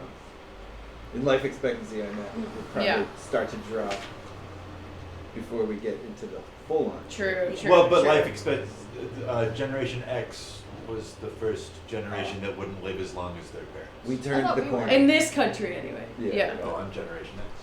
Oh, X. I always thought you were thinking the one after mine. No, The little Z. guys. Us. We are the first people Okay. whose parents fuck things up so much that we won't live as long as them. Yeah. I did hear that. Hooray. I misheard words and thought something else. Well, it's not like it was on the right track and then one generation was like, let's go over here. Yeah. No, totally, Yeah. totally. You know? Absolutely. They were just, they were following a tradition that had been established quite a while ago. Yeah. Each thing causes the next. How is it? Just expanded the tradition. Oh man, that just reminded me for some reason. This is terribly not related, but my sister, my little sister, she said when she was like a small child, and people would talk about the like hippies, she always was like, what happened to the hippies? Like there was some like kind of like plague or something. Like they all disappeared like got the mines. wiped out. The 80s But then she happened. said there was like That's- a point yeah. where she was like slightly older child and she realized like mom was a hippie. And it was just that they had like all assimilated and they were all around still. Like where did they go? And she like had this moment of realizing like, oh, they just all sold out. And was like horribly depressed. by Dinosaurs it. evolved into birds, hippies I evolved into yuppies. I think that is so funny and sad. But anyway, let's talk about Halvard. Miles, Foila, Melito, and Halvard. Melito. They leave out the Shane. He doesn't have a name, right? Glorious by group of 17. Yeah. Correct The good- thought so is the the- thought of the populace. When I read this the first time and the Shane came up, I have that, like, you know, sometimes, especially I feel like with Star Trek, you get that thing where you're like, are they talking about communism? Are they talking about an old-timey conception of communism? Mm-hmm. And it was interesting to read this book again years later. And to be, like, I feel like maybe a decade ago or more, when I would encounter that trope in sci-fi, I'd always be very skeptical of it, being like, well, you know, like a lot of sci-fi was created in an environment of like extreme Russophobia, Yeah. where there was a lot of like literary like attacks on the idea of communism that were rooted in like a political thing happening at the time. So I usually will come to them being like, this is probably propagandistic on a certain level, you know. Yeah. But reading it again now, I feel like a little bit less like impressed by that fucking approach. It's got more of a vibe, like a, I don't know, like Spartan or like these. I was sort of thinking ancient- Bushido. Yeah. I think it has more to do with these like more ancient, like militaristic cultures Mhm. that kind of. I don't know. I mean, I think there's a bit of Plato in there too. Sure. I mean, I think it's interesting too because like Severian kind of does his classical thing of like thinking everyone's dumb but him. But it's Yeah. just him being But dumb. Like he- he says this thing that's like this is 227 auto 227 when he's like trying to understand who the Ashayans are, kind of he's like thinking about them as people for the first time. And then he says, to think of those millions upon millions without speech, or confined to parroting proverbial phrases that must surely have long ago lost most of their meaning, is more than the mind could bear. But I wrote like, those phrases long ago lost most of their meaning, but they also like gained new meaning. And Exactly. they're, like, It's the still- exact opposite. Yeah, it's like okay, yeah, maybe it lost its like original meaning, but it has another meaning now. There's It And it's has just like hundreds of other Right, names right. now. But it's like it's like yeah, okay, you're shitting on these people as like ants, Mhm. but they're not any more ants than you. Like it's all just people in a society, and that's just like the mechanism of the society. We live in a society. Yeah. I also like a little bit before that. He's like, right, hang on a second, I'm gonna blow this guy's mind. And he's like, Those who write the approved text cannot themselves be quoting from approved text as they write. Therefore, even an approved text may contain elements of disloyalty. And then Foyle is like, don't say shit like that. He's gonna kill himself. Like if you try to fuck him up like that. It's just like Severian just being a pedant, essentially. And be like, oh, this guy's stupid. This isn't real. I'm gonna like, let me lay some knowledge on him. Oh, it's such a like bro. Oh yeah. It's when Severian is like such a fucking bro. That's why you can tell that's Severian and not He's that. like, oh, so gonna get so deep right here. Yeah, I'm gonna like blow his mind. He's But then I think he's like a the guy. I think the Ashayan has an extremely philosophy guy kind of retort that everybody just ignores and would be able to recognize as an act. I think that the Ashayan holds his own against that. Like, Yeah. By definition, correct thought can't betray itself. Like there can't be treason from that. But nobody pays attention to what he's saying. I just think the Ashayan's cool.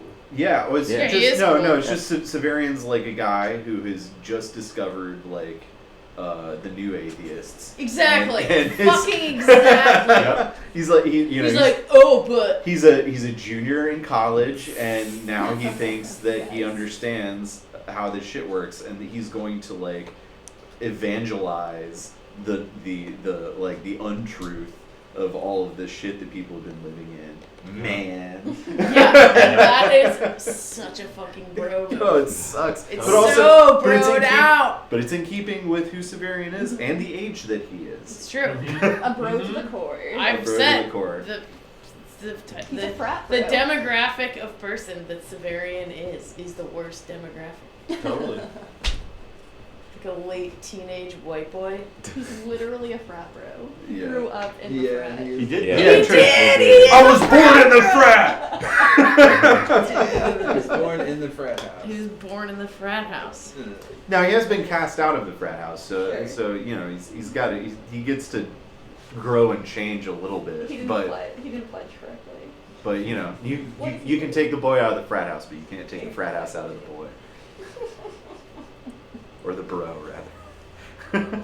It's funny too because he's making, I feel like, an argument. Like I feel like the Ashayan is like continental socialism, secular socialism. Like that's saying like we need to plan society rationally and reasonably and we can make a perfect society if we just follow these rules, and we know what these rules are. Like we've got them all right here.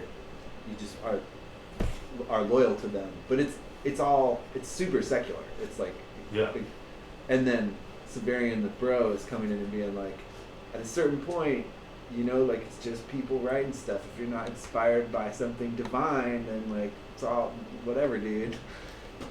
For those of you who have read past these series, have the Ashayans ever come back? Do we ever get to see more of them? Oh, you mean like long and short time? And in the other books or anything? Like, I wish we got to see more. I Yeah. think. It seems like it'd be pretty tough to write. Yeah. I We do think get a whole tale. there's a short story. Really? I can see it working really well as a short story, as Right, like is it? we're in the chapter of this book, but There's something about the kingdoms of yellow and green that I think it's not stated that they're Shayans, but they are Mhm. kind of. Mhm. Jen would know more about. I'd just like to know more about their society and how it works. I don't feel like we get I don't feel like we get a lot of detail about And there's a Shayans. very Borges moment of like, it's a great idea for a whole world. that Right. We're told. You just peek into it Yeah, to this glimpse. one guy. I think this is the only Ashayan dramatized in this book, right? yeah.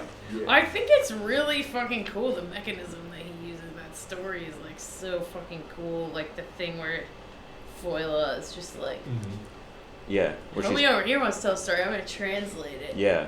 It's so good. Yeah, it's it's so great. fucking good. This part is it's like another point in these books where I feel like it's going to be. There just seems like there's so much shit going on, even though not that much shit is going on. Yeah. He's like he found a dead soldier. They walked together to a hospital. He's just been in this room talking to the other people that are stuck in the room. It's so low impact, like event wise, but we can't even get through these 8 chapters Yeah. in hours. Without talking about like Yeah. much, Sonic. Because it's just a philosophical Bigger concepts implication like of Sonic. everything. There really is. Yeah. There's Yeah. like every little tiny fucking detail, which serves only to create a very banal situation. Somehow has brought us to the edge of reality. Yeah. We're looking into black holes. It's so good. The story has a fractaline structure. It's fucked up. Oh yeah, what does the B in Benoit B. Mandelbrot stand for? Benoit v. Mandelbrot. Cute. Like Twin Peaks. Sure. Beware of Bob. Yeah. Fractal Bob. Fractal Bob. Fractal Bob. Well, I mean, there's an element of grotesquerie in that because we're using the mundane, like the very kind of low stakes happeningness Uh-huh. of this to like really see all of these more alien aspects. Mhm.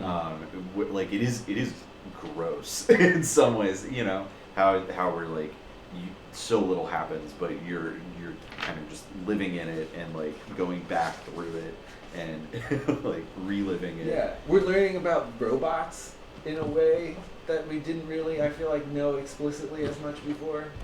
But because of like 2 pages of him calling out Miles, and now we're past that.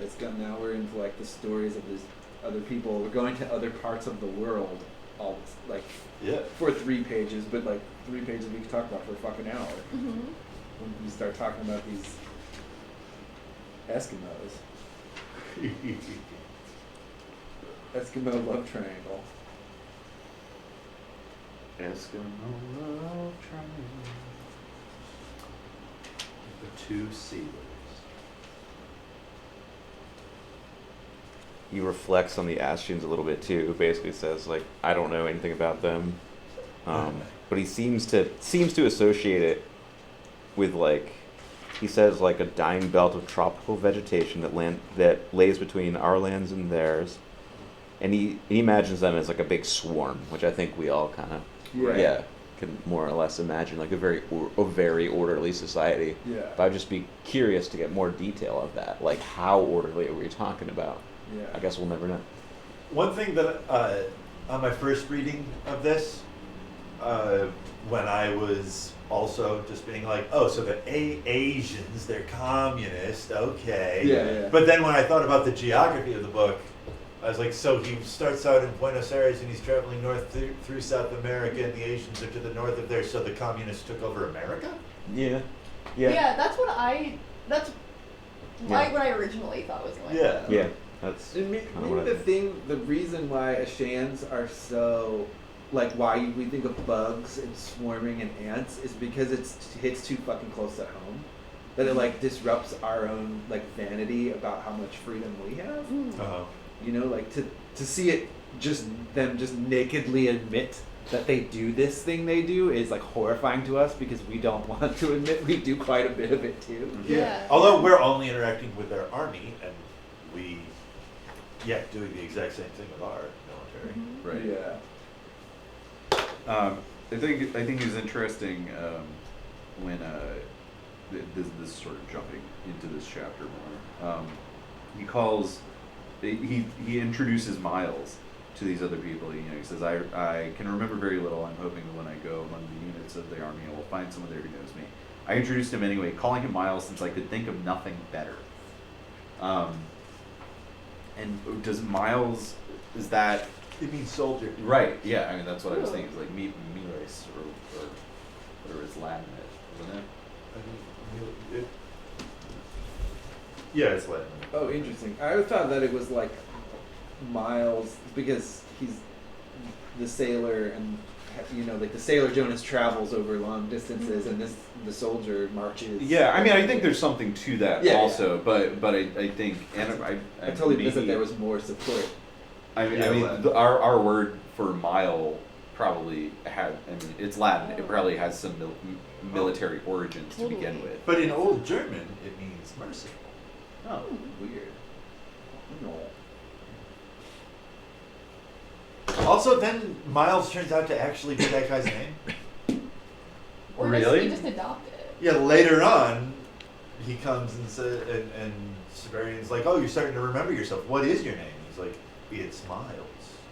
And Severian tries to be like, "No, I made that up." And he's like, "No, that's my fucking name, dude." Right? Doesn't Yeah. that happen? Yeah. I think Am that's I when he talks crazy? to the Pellerine. She's like, "Oh, he remembered his name," and he's like, What was "Oh, it? what is it? What She's is like, it?" I just said it. Yeah, it's like, yeah, I just. Said Miles. Yeah, that is interesting. So I'm wondering if he was just like, I don't know, like I was calling you Miles, or if he was just like, oh yeah, and like he heard it and he's like, that's my name, Miles. But maybe that's his name. I also think that this is part of the blending of those that Severian and Miles are kind of Right. You know, they're Well, Severian's like has projected so much personality onto Miles, or either that or whatever Jonas has been Miles. The soldier has been imbued with Jonas, either metaphorically or literally, or both. But also, like, there's a naming Metaphor. scheme in this book. So is there a Saint Miles, right? Humans are named after saints, right? different. Usually. Yeah. Although Jonas not human. Interesting, specifically. yeah. So, But that's an adopted whereas- name that he took. And Right. Miles, that would make me Right. think Miles is an adopted name. Yeah. I think that the robot Jonas comes from CITADEL, the robot from the next book. What's it called? Long Sun. Earth. Earth.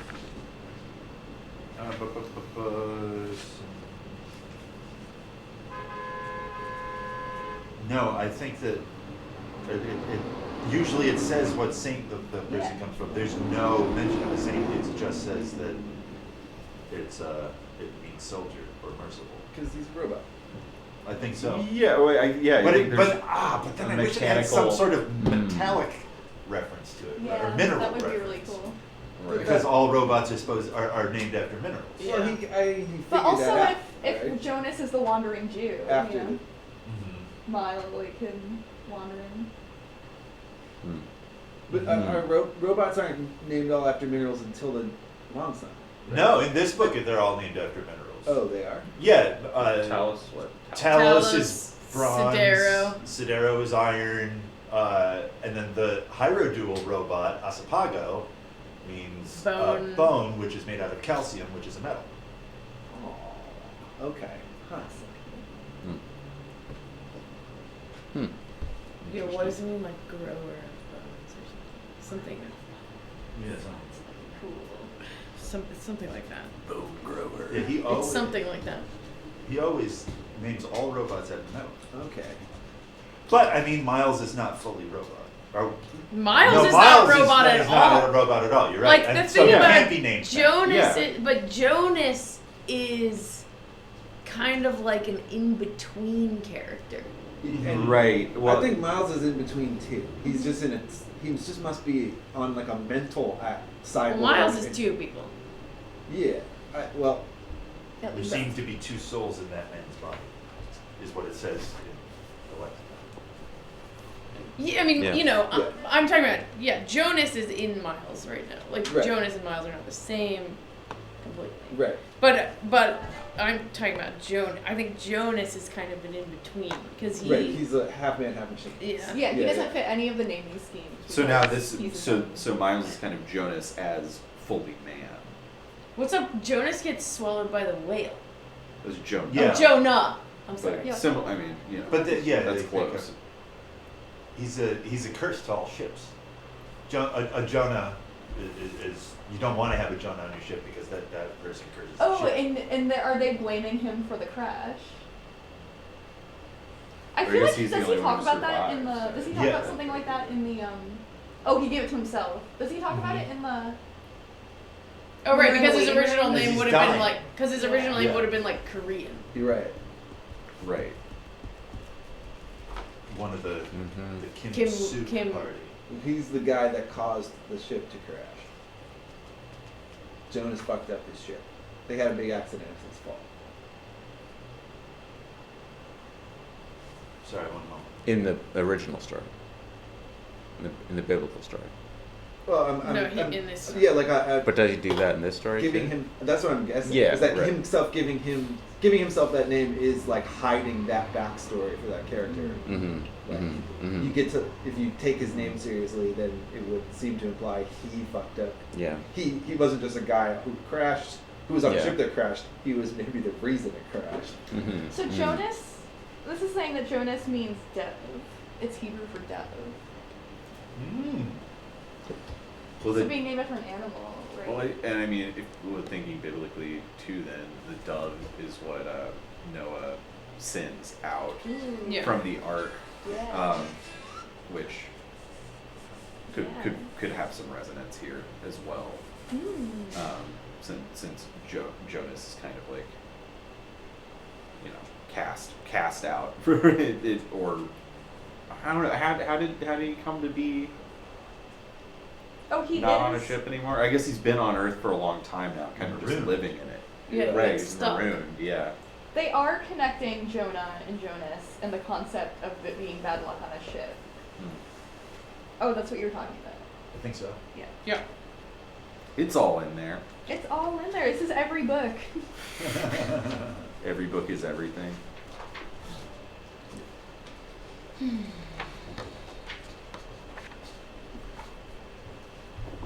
Let's see. Talking about. Just a side note, I'm supposed to see a movie at 3. Oh, and we it's usually 1:18. finish at like 2-ish. Two, Yeah. I just wanted to touch base about that. I usually don't have any plans after I'll this. probably bounce in like half an hour. Yeah. Yeah, I think We're all on the two same page. I is- just wanted to make sure of it. Oh, we're getting close. It's like 2 chapters. We can get to Halvard's story in the Pellerine. Yeah, we So can is get there through anything that. else in this like kind of pre-story zone When that he's we want to talk about? confronting Jonas.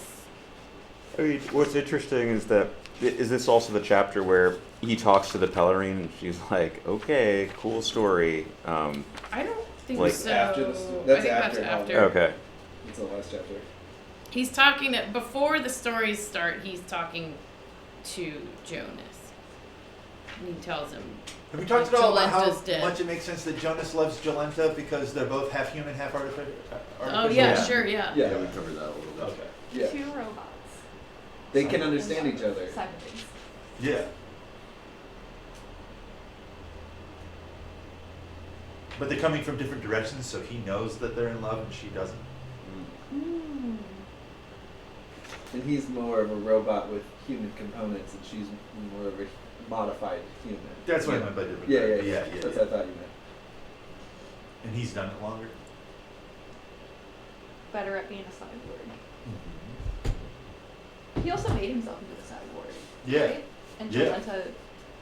I feel like there's a weird blurry area where when Gene Wolfe starts talking about consciousnesses being exchangeable, that it like it's tough to tell when we're in sci-fi world and when we're in like psychic world. Uh-huh. I feel like it's always kind of disorienting. Like the mechanism of eating the alzebo, Mhm. like and then eating somebody's flesh is so nicely specific, and it sort of makes you swallow the idea. I feel like he lays that out for you, so you go, okay, all right, I get the rules of what's happening here, and then so it's possible for someone to be in somebody else's head. Mhm. Yeah, and there must be many ways to get that. Yeah, I feel like now we hit this place where it gets kind of disorienting, where it's Mhm. like, wait a second, this is happening, but there's no Alzebo, there's no death. Miles is not obvious, doesn't seem to be a machine. Everyone would have noticed if this was a machine, so it's not like a machine getting a new personality, Mhm. but it is like a machine getting a new personality. It just, Wolfe seems to be saying that a machine can just be all parts, a human part. Yeah, like if he Well, could he's just like saying easily that grasp he's human saying onto him, that like that, they're more that Jonas close. has a soul. Yeah, The External. ghost in the machine. they're Yeah. interchangeable. Yeah, you Or the don't. ghost in the shell. You don't need an actual machine to be Like inhabited by a ghost. A ghost can go into the human body or the human mind.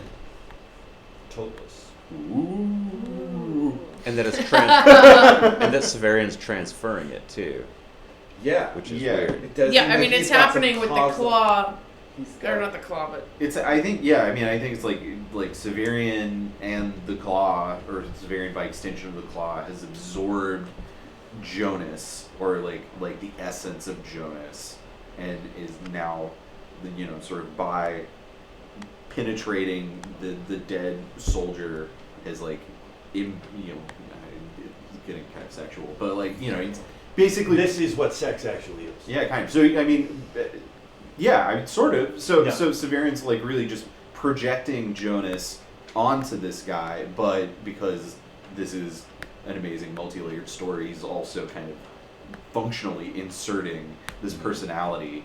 God, it's so gross. you're really doing like full Yeah, he's just like there. yeah, he's just Inserting the he's just slotting it in to this guy. So it's there. So I don't know if other people do other people see it. I mean, he's kind of arguing with See this what? person. Yeah, is he? He's is arguing he with this Jonas or person, Severian? Is he Jonas? Doesn't matter. Are they the same? Yeah, I mean, like he's saying nobody's two people. I'm two people already. Like so much of this is him kind of just being like, I guess mostly he's trying to explain to Miles why he's also Jonas. I don't know if other people are also seeing that Miles is Jonas because they didn't know. They don't know Jonas. They didn't know Jonas. Yeah. They didn't so- know Jonas. They didn't know Miles beforehand. They can't even try. Right, exactly. to change So the so person. there's like a certain amount of like. Do it. Eat it all. What is that one? Like Plain? Sides of donut. No, I think there's some there's something in the apple. middle. I think Oh. there's some little apple goo in the middle. Sour apple. There you go. I didn't get to Remember that part. that? I can see it through a That little Blip fissure commercial? though. Yeah. So- from Charm. So in any case, like this really is Severian just like projecting this personality, but there, because of the way this story works, that there's a facticity to that on top of the metaphorical. Right. part. Right. And I'm excited. I don't also wonder, is Gene also saying that like psychologically it's the same thing in an experience of a person? Yes. Yeah. Yes. It's like when I'm giving people the nod. Like there's the part of you that lives in your head, and there's the part of you that lives in other people's heads, and Right. other people are living in your head, and the truth of us is all of that together. Yeah. So none of us are us. We're all of us. Yes. Each of us is all of us. I think what I like about this is that I think Wolfe is starting from the psychological, and then he's starting with the metaphor, and then moving into this sort of like realistic thing that is happening because of that, as opposed to this real thing happening and that being a metaphor for this psychological thing. I think the psychological part of it is first. Is that pataphor? That's what pataphor It's means, right? I think so. I mean, it's pretty close to it. I don't know. I don't think Wolfe was particularly engaging with pataphysics, but I think there's something of that in here. I think there's a lot of that in here actually. It's it would be interesting to do like a pataphysical reading Yeah. of a lot of this stuff. I'm only just learning about it. Yeah, what is that? It's cool. René Dumas, sort of, or it's not. Alfred. Go ahead. Well, René Dumas is one of them. And there are these. It's basically like a French surrealist idea of metaphors having kind of concrete existence, and so a pataphor is like a metaphor that is also a real thing. Can you give me an example? Oh man, it's Okay, never mind. If Don't it was worry. actually raining cats and dogs, but it's like Ubu Raw is Jari. pataphor. Yeah, right. So it's Jari. yeah. So actually, yeah, Jari kind of created pataphysics. Dumas developed it a little bit more. Pantagruel, that's a right. Yeah. Mount Analog is Dumas' kind of one of his big works that a lot of people have read, and that I think that's kind of like a pataphysical work in a lot of ways. I also have a book that it's not in print anymore. It's by Pat Conroy. That's maybe not her last name. It's a retelling of The Hobbit, but as a science fiction story that is also about pataphysics. What? And it's Awesome. It's pretty cool. That It's- sounds cool. It's What called, is that called? It's called There and Back Again. Oh. And it's Nice. yeah, it's very weird, and it not available anymore because of Tolkien estate lawsuits. Oh, Damn you, Christopher! Yeah, That's but it's like, I mean, it's very different. Like, it's clearly indebted to Tolkien, but it's doing this like way different, very like Super 20th century kind of thing with it. That's so catty, like.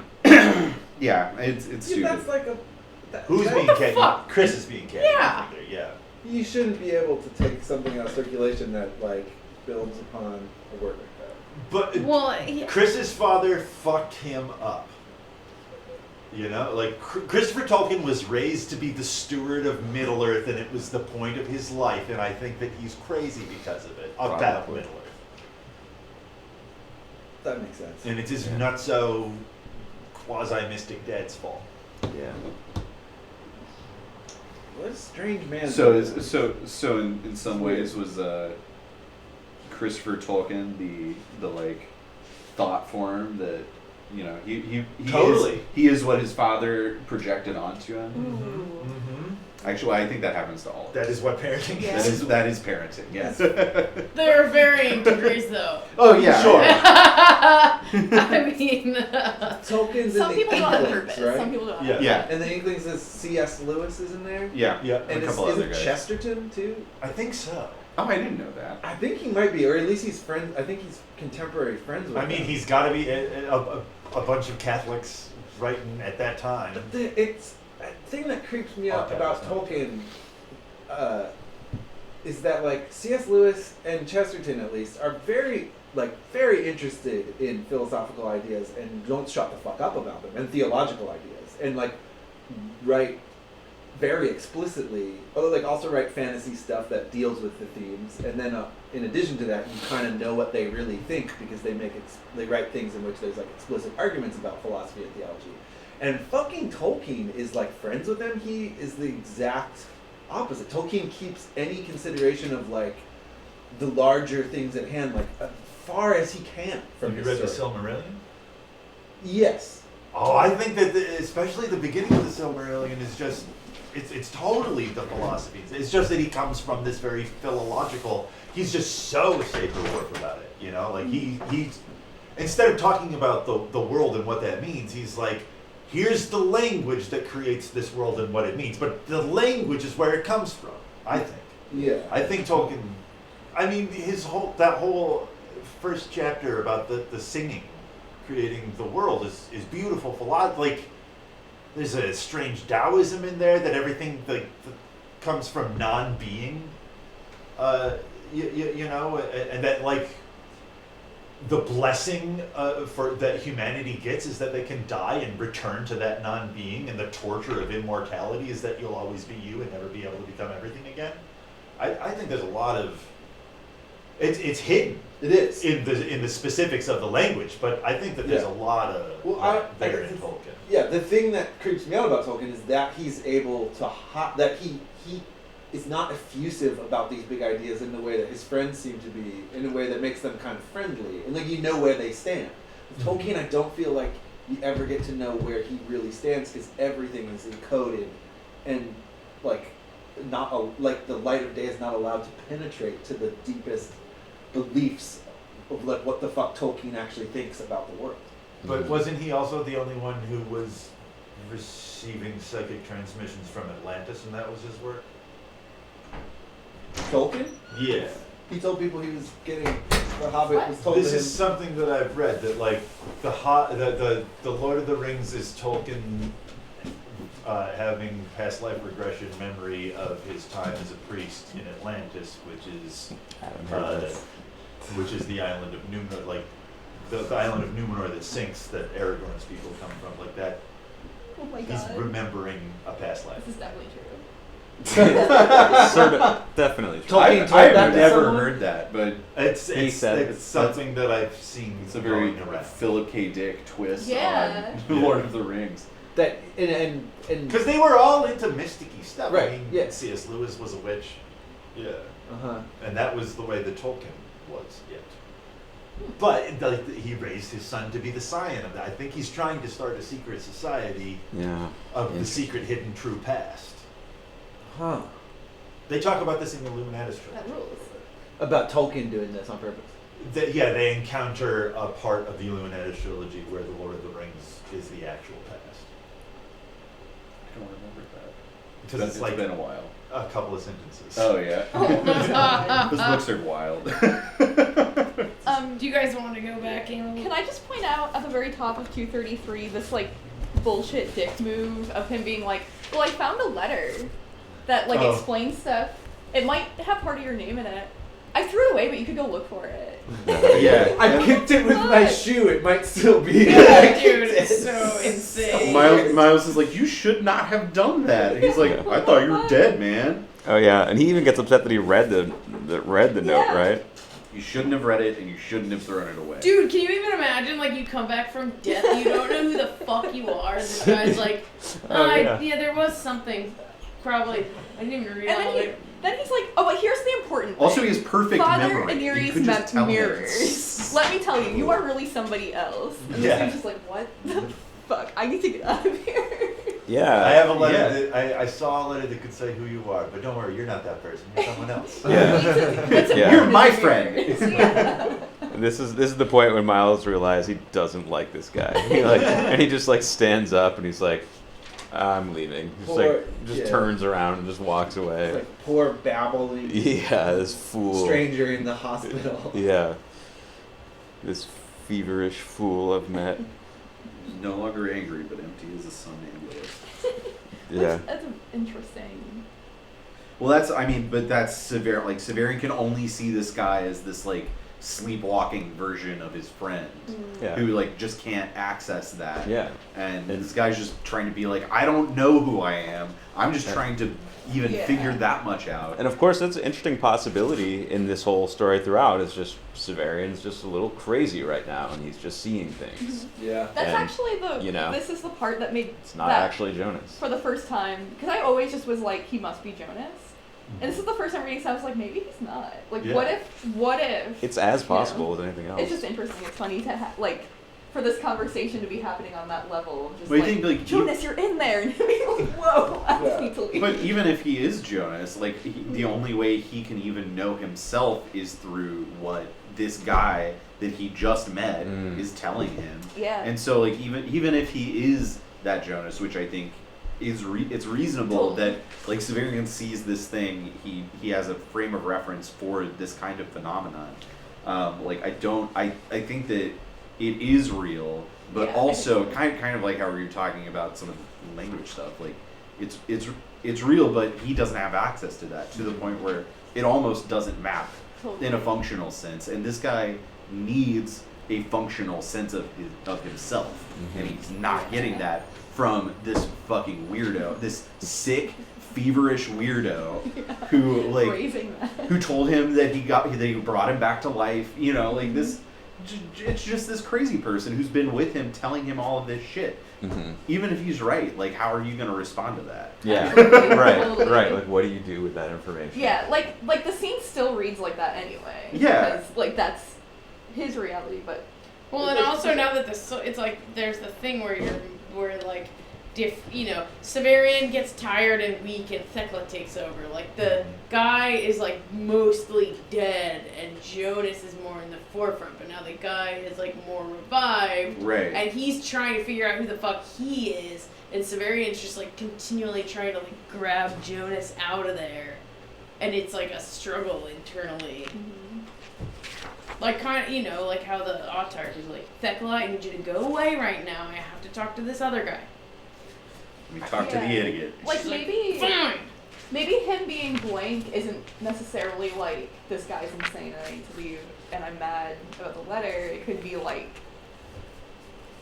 stuff is happening inside. Well, I mean, It's I a- think it's a lot to he chew on. gets to Jonas, and he says the thing about Jolenta. I mean, like, yeah.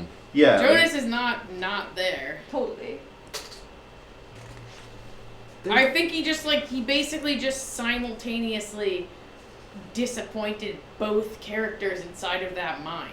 Like, Yeah. he tells the guy, like, I could know who you are, but I don't, because I just threw this thing away that belonged to you. And then, so the one guy's like, Yeah. and then he's like, oh yeah, I knew you came all the way back this way, and, like, came into this new body, but, like, the reason that you would have wanted to come back is Is gone. no longer.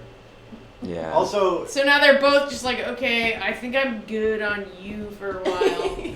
Interesting. Also yeah, finding yeah, out that- that's a good reading. finding out that you no longer have your own body is disappointing, and finding out that there's someone else sharing your body is disappointing. Yeah, but yeah. Nobody's happy in that body.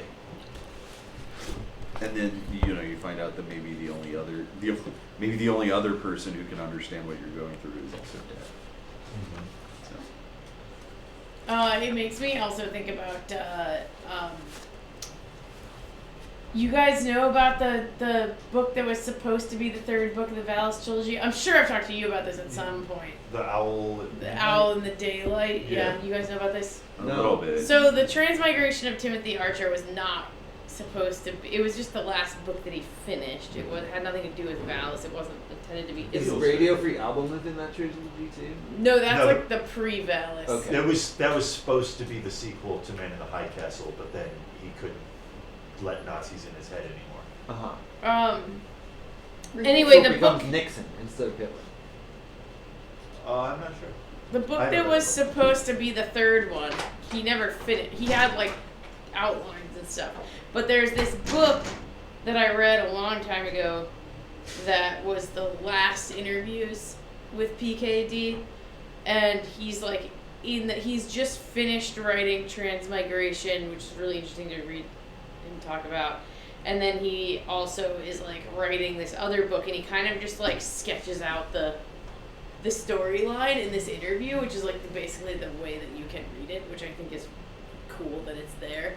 But the Very poor basic taste. concept is that there's a human American guy who's oh no, I should start sooner. Sorry, I might eat them. That's okay. I don't think we're gonna get to Halbert's. It's an interesting story. So, and I think it's like worth talking about I wanna in hear this it. in this scenario.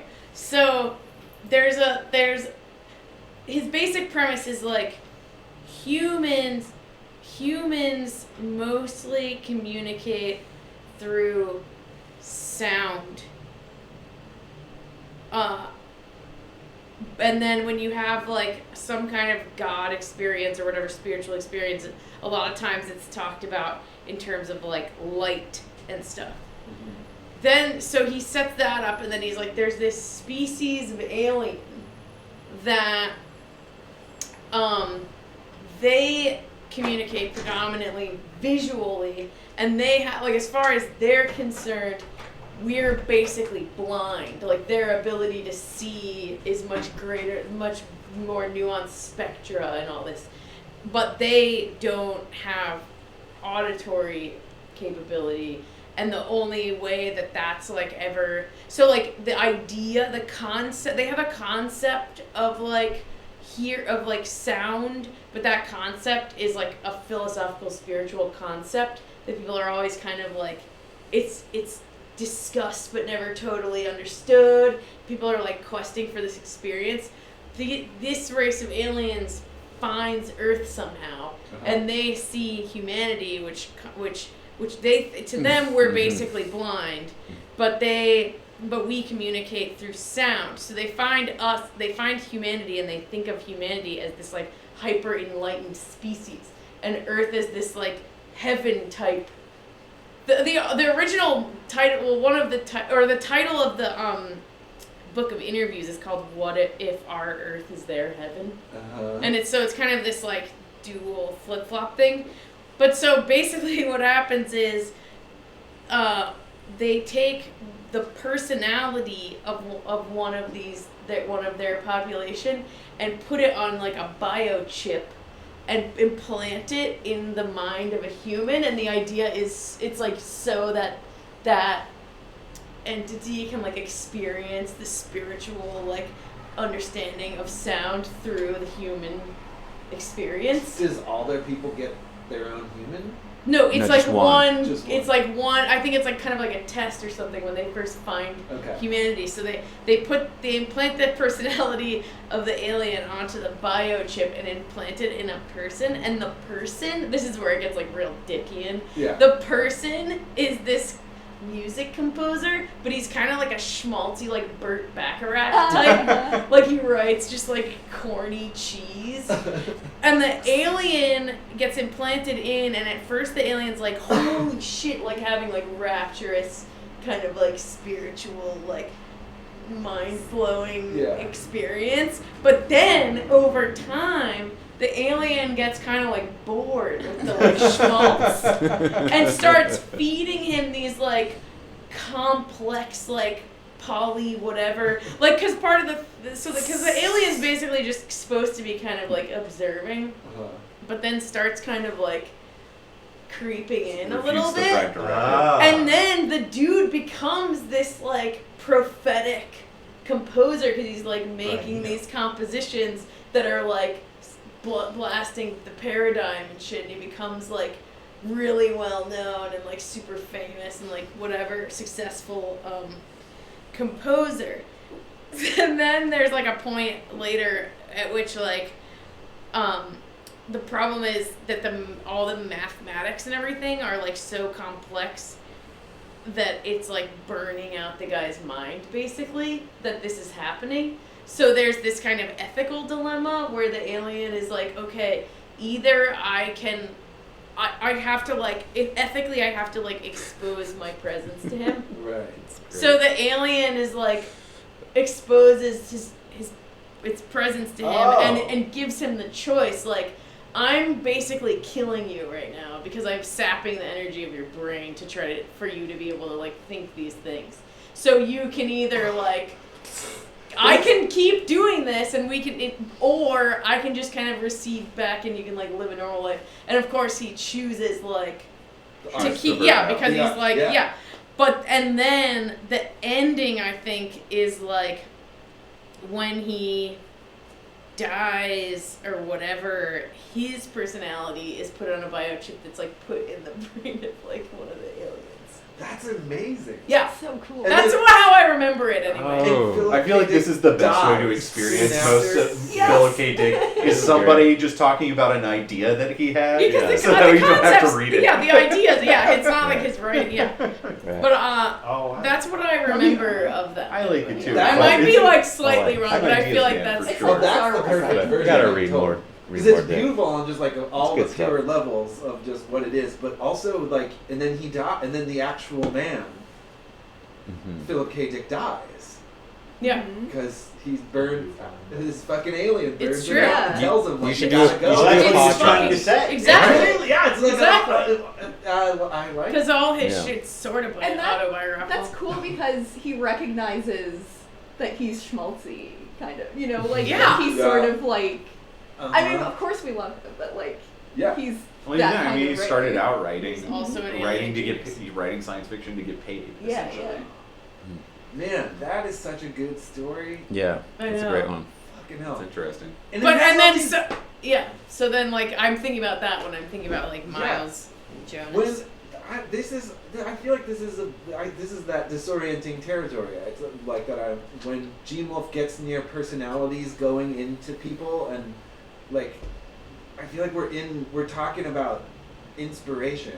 Like, Yeah. what is it? Like, Yeah. what the fuck is it? And it makes just as much sense, if not more, to put it into these concrete terms than to just like what is the default explanation for inspiration? It's that like sometimes a person is good enough that a good thought happens in them. I feel like that's a recent interpretation of what. Right. I'm talking about the one that we're working with. Like, if I was if you were talking to a fucking new atheist. or if, I think bro. a new atheist- I've been having this conversation with Craig surrounding Watchmen, Oh Christ. where he's like talking about how I respect Alan Moore, so I don't think that anybody should make more Watchmen. And I'm saying, well, Watchmen doesn't belong to Alan Moore; it belongs to the muse that inspires Alan Moore. All of that. We're having a good fight. I kind of wish I knew more about what was going on with Kanye, because I've always felt like Kanye has like embodied to what the thing to me, I guess, that he has embodied is like that last stage of the fallacy of thinking you are responsible for your own creations and that they came uniquely from you. It's And- true, and he does, the way that he kind of evolves does make it seem like he was almost being possessed by different Yeah. by different muses or Yeah. like thought forms. But then when People say that Hitler acted like that. when he tweets, that it like there's a constant, even when it's not intentionally, or I mean, and I don't know if he tweets as much anymore, but like the relationship when I read his tweets all the time that I had with him in my head, the dynamic was that like even when he wasn't trying to take credit for his great ideas, he always was. Like he was clearly living in a paradigm in which like he, like if he would try hard enough, reached inside of himself, he could bring out an amazing, mind-blowing, life-changing new thing that everyone could enjoy, and that like this was his job, and that he was like a, like to be a genius is to be like this responsible idea dispenser generator, Well, that's his ultimate problem now is that he made a gospel album, but it's still just about him and how he thinks he's Jesus. That's like it Well, always it was seems like funny 'cause- he's teetering right on the edge of coming to understand inspiration in another way, other Yeah. than being like his own personal accomplishment. And that's what I was hoping, I guess, in saying I wish I knew what was up with Kanye, because I was kind of I heard about the religious stuff and I was like, did he fall off the edge? Is he now like has he annihilated his own personal like credit and joined the greater spiritual force? It seems unlikely. His ego is too strong to succumb to the sort of plurality, I think. Yeah, is Kanye's platonic Severian, like the dude who doesn't get there? Are we seeing this man on a journey to samadhi, or is Kanye's story more like a Severian that never saves the world? I think we're constantly kind of seeing a guy who's brushing up against something bigger and then just refusing to recognize that it's not just him. Yeah, he's a failed autarch. He's a failed Just delusions of grandeur. gonna get his too. balls Which chopped is off. Yamar? another thing that happens to famous people. They just their minds just start to Yeah. become warped if they can't handle it, and Like- they start to have big ideas. I think most people that are successful, I think that it's a reflexive thing to then retcon the story of your life, and we do it to other people all the time, like in media, like romanticizing stories of people where the success becomes an inevitable development. Right. Yeah. Oh, Right. yeah. Yeah. Like you Yeah. have to, like this happened because like you get to assign the reason for your good fortune to yourself.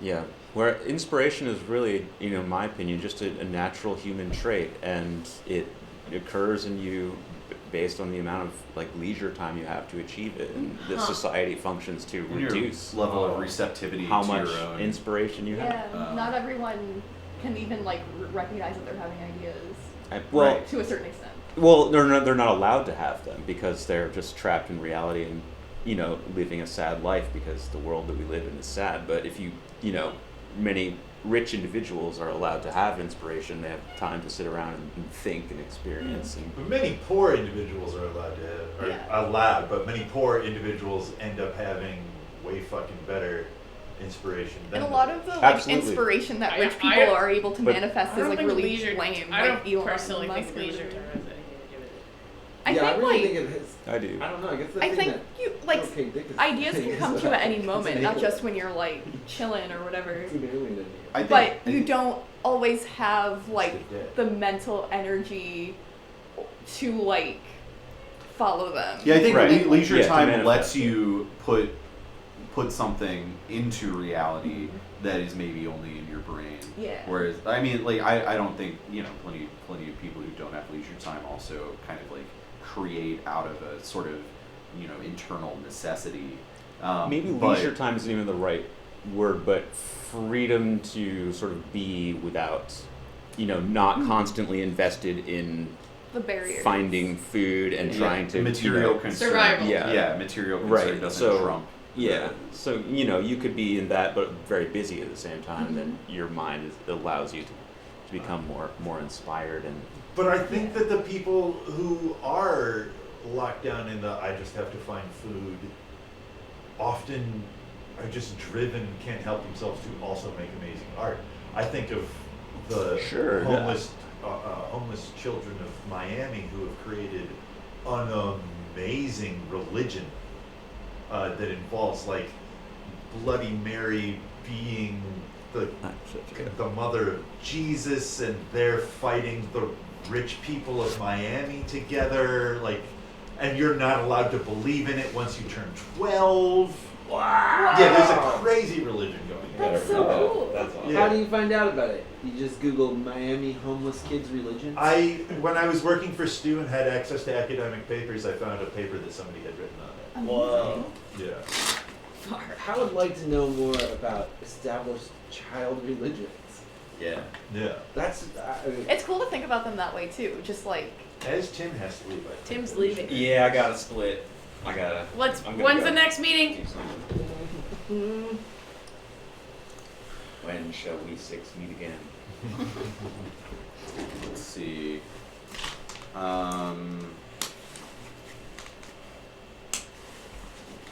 Are you guys Do they? around the Sunday after Thanksgiving? I think Weekend of? Oh, kind of a busy weekend because I'm gonna be out of town. Oh, you're out of town. No, oh, you're okay. first. I won't be back until the second or the December. third, really. Oh, Jesus. Shit. I can't do the 8th. Mark! I'm What? sorry. I It's gotta December get. almost. Mark's gotten really busy. Mark, you're We'll slashing get all our through it. dates. All of my. What about the all of my- 7th? This is a busy time of year. On Pearl Harbor Day? Saturday instead of Sunday. Not for all I of it. can't do that either. So, That when- weekend I have What works too for you, many Mark? plans.